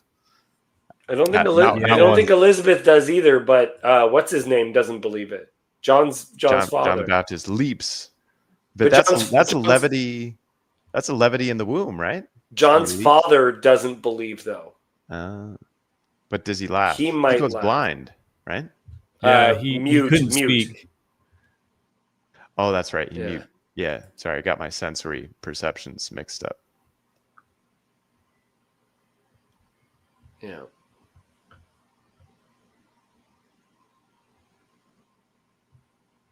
Is there any yawning in the Bible? Yawn God. Anyone yawning? I don't know. I am yawning. It's getting late over here. I think I have to call it a night. Yeah, this was a great introductory conversation on this topic that I hope to continue to talk with y'all about. So now I got to stay up longer. Oh, Joseph. We got to stay for another 30 minutes. Keeping me up. Definitely not 30 minutes. I got to wake up early to travel tomorrow.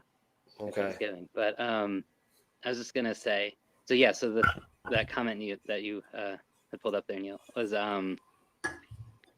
something that I only came across this year, actually, in a commentary, that Leon Cass points out that it's really weird, like, to think about that Sarah laughs and then God asks Abraham, like, why did she laugh?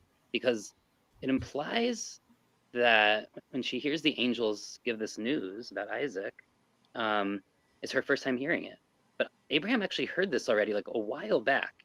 And it means that he didn't tell his wife, right? The only right to your point about laughing in transition and juxtaposition, it means that he didn't tell his wife, and now she's laughing. So when God asks Abraham, why did Sarah laugh? One could read that as, hey, why didn't you tell your wife about this? Like, right?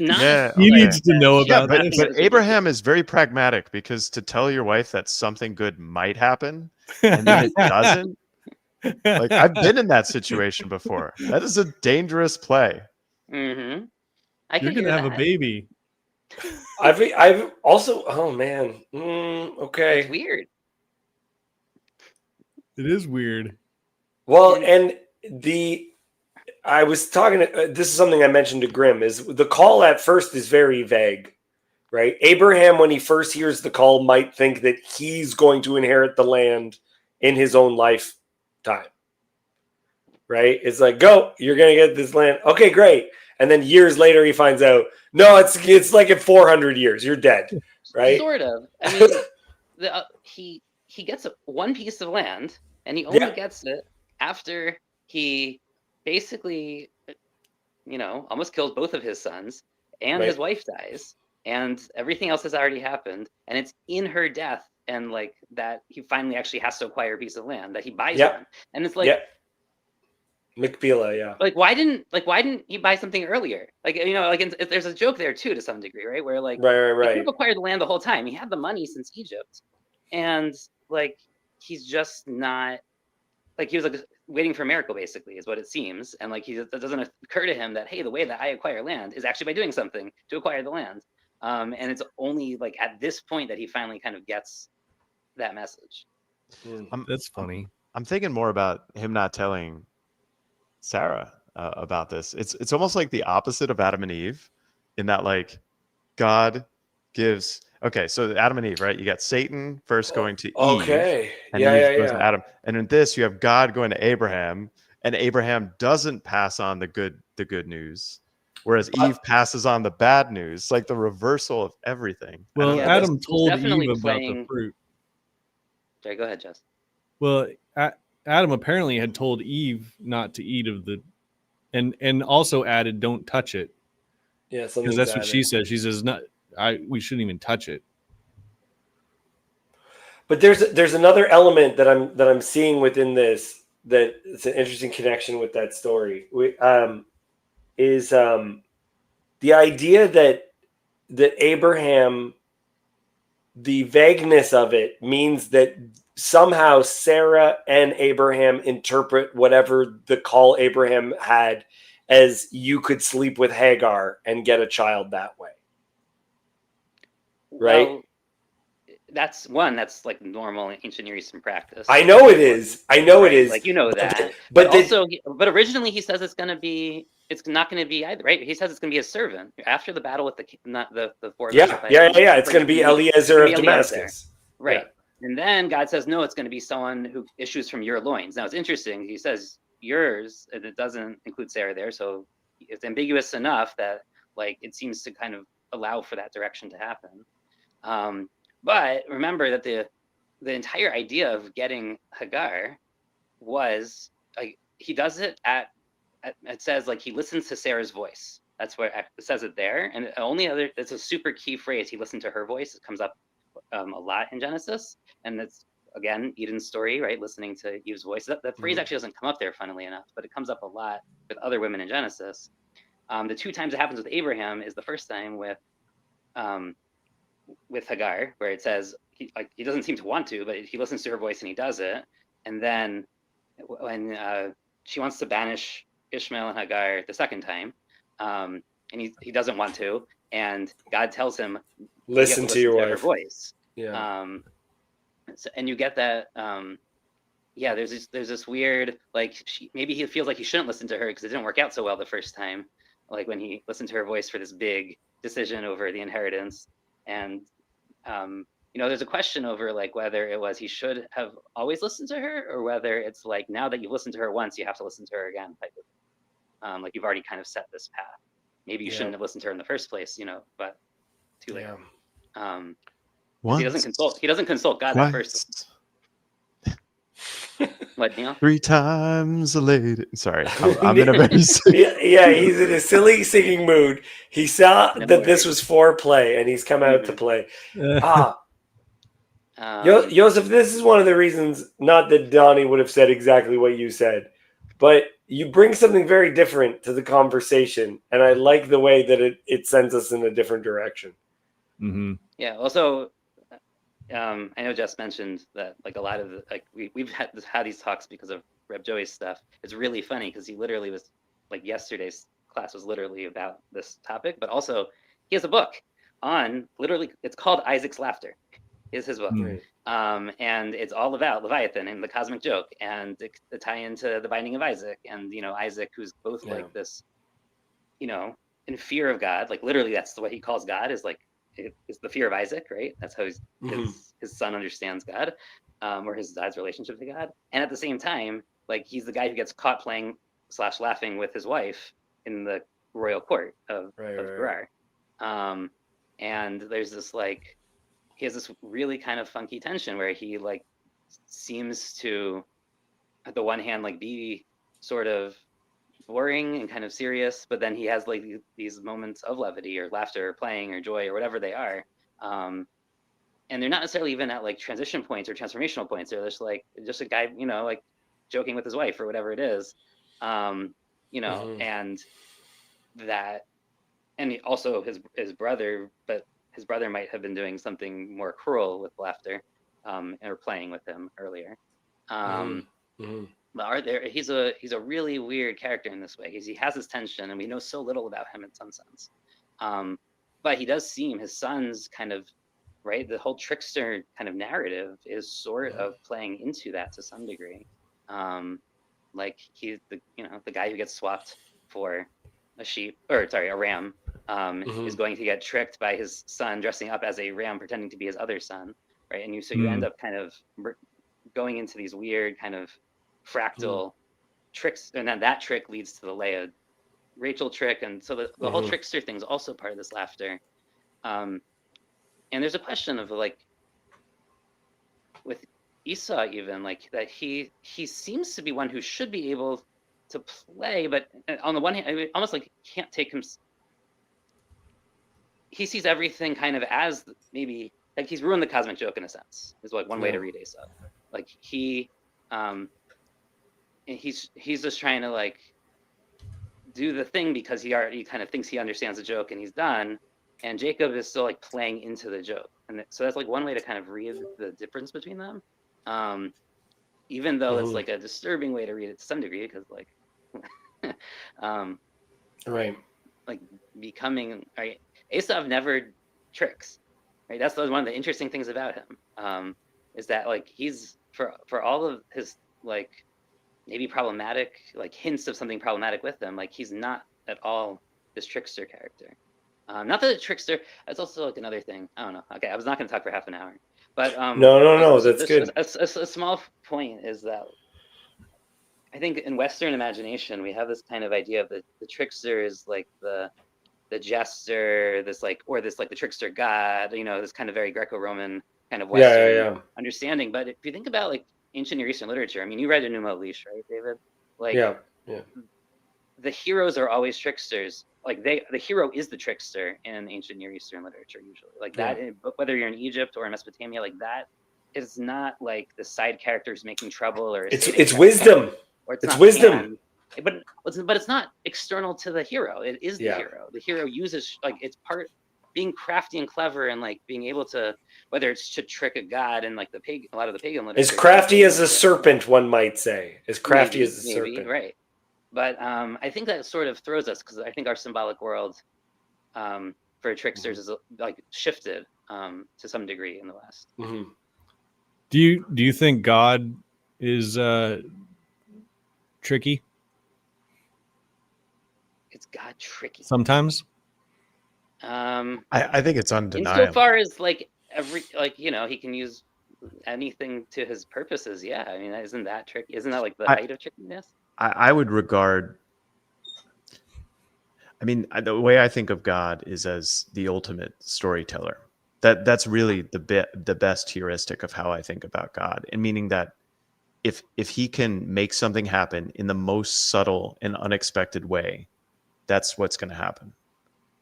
If God can act, but then he also puts on a show too. What was that? He'll also put on a show too. He'll exaggerate things like.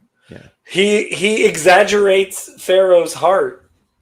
He needs. It's not impressive enough yet. We got to make a show of this, okay? That's why he hardens his heart so that everyone will talk about it forever. Yeah. It's like it's not, guys. It's not enough of a spectacle. It can't be first plague that he just lets you go. I got to get to 10. Mm-hmm.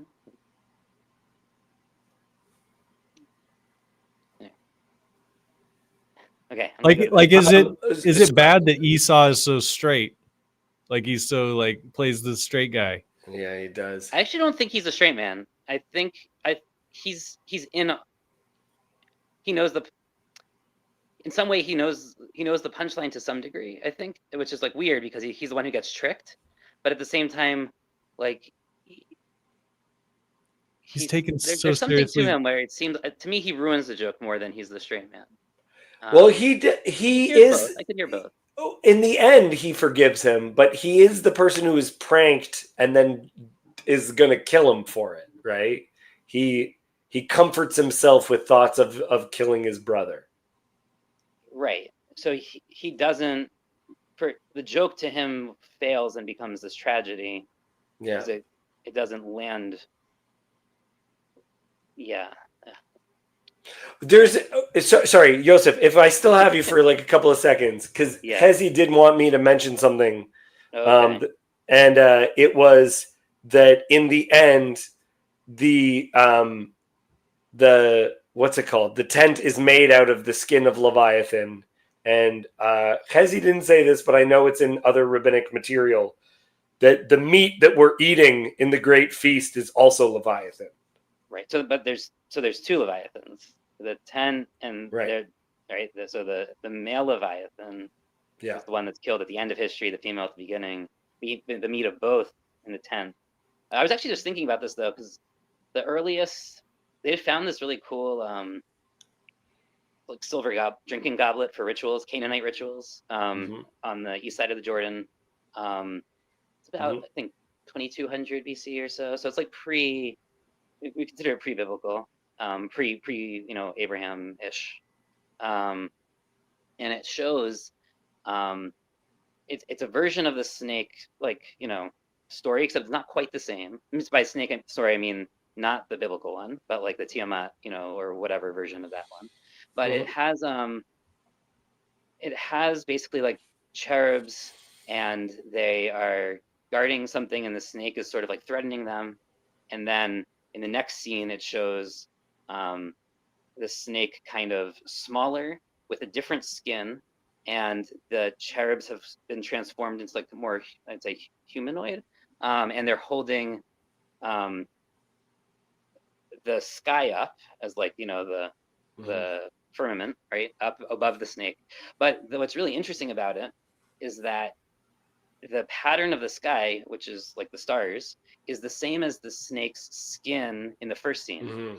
And there's because that's part of the Tiamat story is that it's filleted, and it's her body. It's her whole body in Tiamat's story. We have no version that's only the skin, except for the late rabbinic version, but maybe also this archaeological find, which it seems to be tied to snakes shedding their skin, and that being understood as a form of resurrection in the ancient world. Renewal. Because we have found other things where snakes are tied to resurrection. But right. Gilgamesh as well, yeah. But it is weird that there's no other version of where we specifically have shedding and skin outside of what seems to be the rabbinic version. But even the rabbinic one, it doesn't, like, the skin presumably is removed and not shed, but it doesn't actually ever say that. I don't know. All of that is tied closely to water. That's the reason you don't put wine into old wineskins. Like the skin is the thing that it's intertwined. It's like a rebirth motif. Yeah, well, so it's interesting. There's a Jewish, I wouldn't say law, but there's a tradition that you don't drink water that's left out overnight. Because there was an idea that if snakes drank from it at night, it would have their poison in it. So you have to have new water every day, so you don't drink. Now, of course, that could just be like a hygiene thing, and like, okay, it's good to have fresh water. But there is something symbolic about the snakes, like poisonous snakes in the water, for sure, as well. So were you saying like the snake had shed its skin, and then that was used to make the creation? That was used as the firmament in this image. Right, like the tent covering, yeah. So it wasn't like all of creation. It wasn't, right. But it wasn't the earth, and it was just the thing between the upper yeah. But then the snake doesn't die. The snake is confined to the lower water in that image. Confined to the lower water. Interesting. And in the first part of that image, the snake is standing, and then on the second part of that image, the snake is on its belly. Right, so you kind of do see that motif also, where it's standing and it's taller, right? It's taller than the cherub, so it's actually like across both spheres, or the spheres that don't exist yet. There's no separation between above and below. Yeah. Anyway, okay, now I'm gonna That's really cool. Thanks for sharing. Thank you. Good night, guys. Enjoy your Thanksgiving. Happy Thanksgiving. Yeah, or our Thursdays working, where we're not having Bible study because everyone else is doing. And on this day, we give thanks. We don't have to attend Bible study. No, I'm just kidding. I'm just taking it. Shots fired.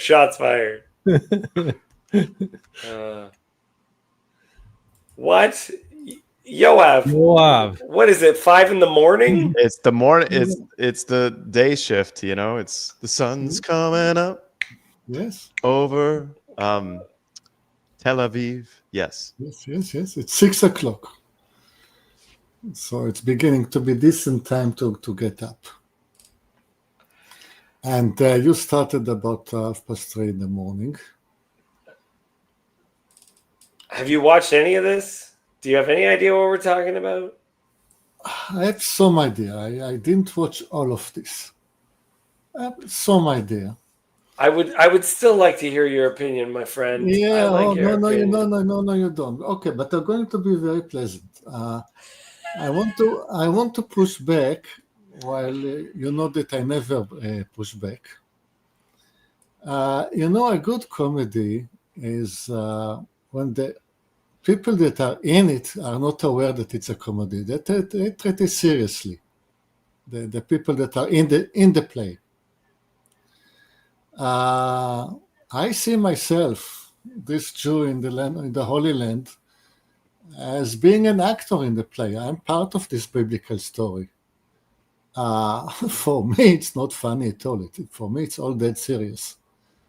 I sort of envy you, the spectators,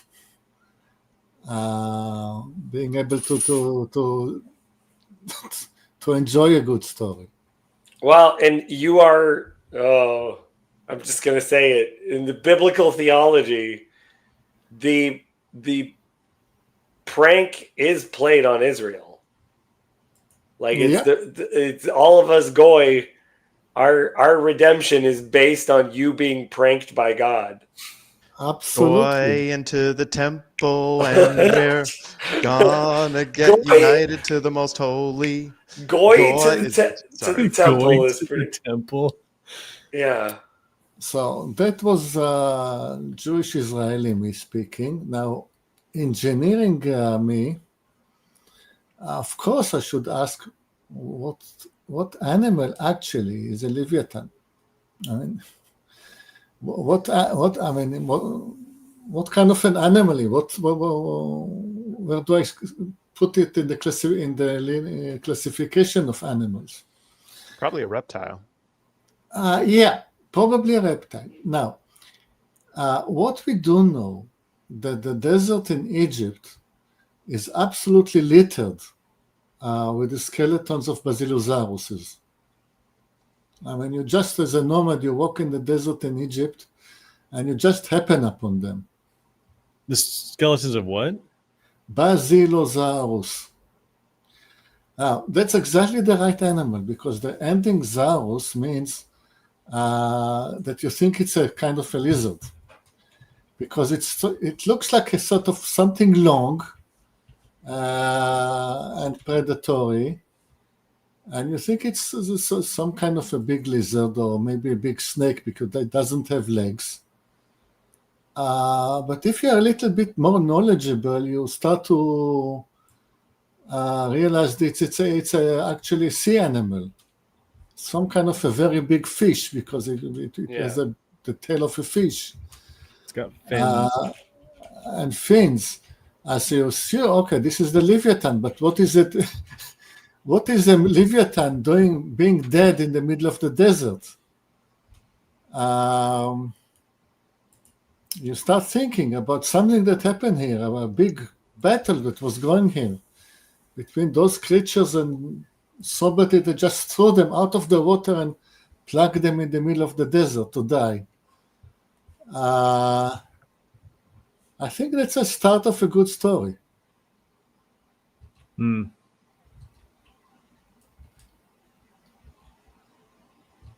Well, that is interesting as well, because I think it gets tied in with snakes. But I think if you're in the ancient mindset, you would think fish were a kind of snake. Because if you're watching fish move in the water, they look like snakes. That's what they look like. They move like serpents. Yeah, I knew this for a fact. The fact that you can find those bones littering the desert. Those pictures that you're seeing looks so much to me that it really looks like a fake. I mean, I really cannot some of them are believe fakes. That's a fake right there. But I cannot believe it is so bad, but it does exist. Yeah. Fascinating. I'm gonna It call it a is. night, guys, but it's been fun. See you, Neil. Sorry for singing so much. Have a good night. Dude, it was I lovely. enjoyed your singing. It made me laugh. You made me laugh in this stream about laughter. Okay. Wonderful. Gentlemen, And I've may had the a hair on great your time. toes never fall out. And another purpose for my visit is if you're going to start a stream at 3:30 in the morning, I can come here and keep you awake as much as I want. That's good. Yeah, you're just fighting me. Payback. Yeah.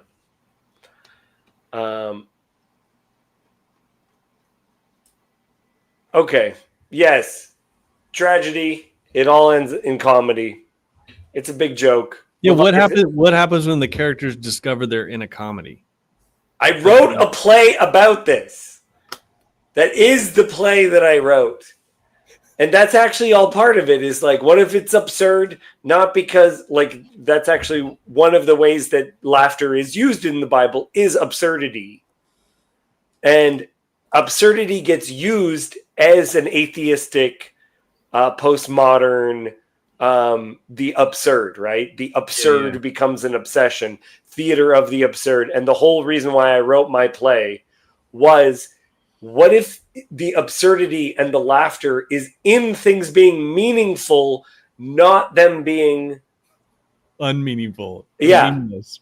Meaningless? What if it's actually the other way around? Yeah. Yeah.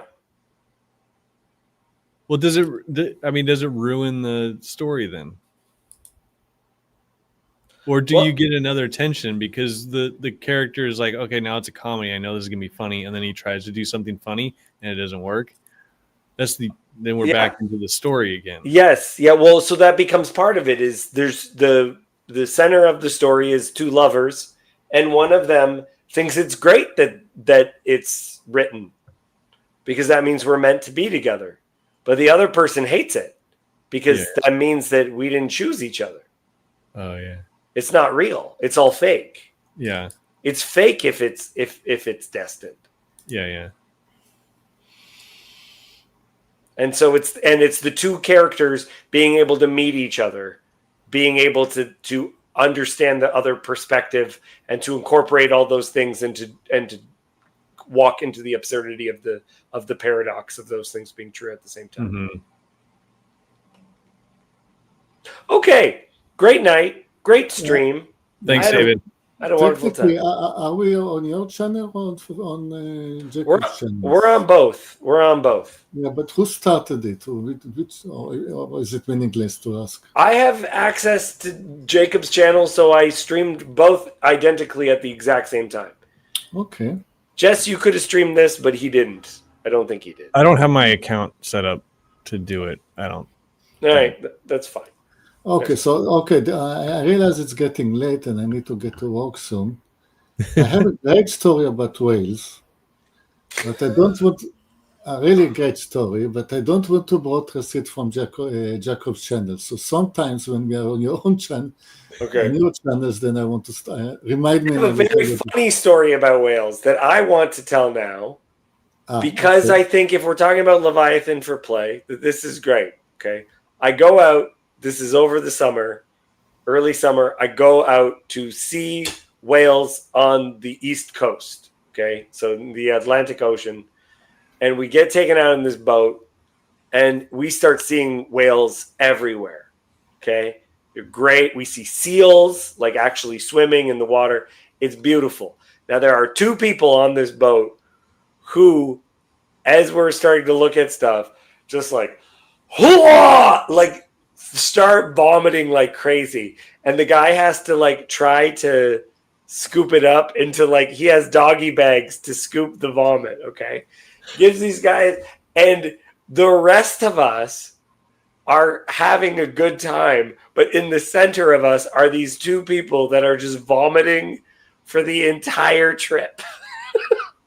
And they just won't stop, and it's like, and then the one next to them, his partner is disgusted by her vomiting and he starts vomiting. So there's like the two of them vomiting together as we're like looking. And it was funny because there's a couple of seconds where we're like, oh no, what do we do? How do we help? But pretty quickly, we are like, there's all these amazing whales, guys. I can't care about this. We've got other things happening. I was waiting for the whale to come up and throw up. That'd be amazing. What we found out also is that you're not allowed to vomit off the boat because it's illegal to chum to get the whales to come closer for you, and that counts as chumming. You just kept to vomit on your shoes. Yeah, you gotta right into those doggy bags. All right, I'm out of here. All right, I'm gone too. Goodbye. Thank you. Bye.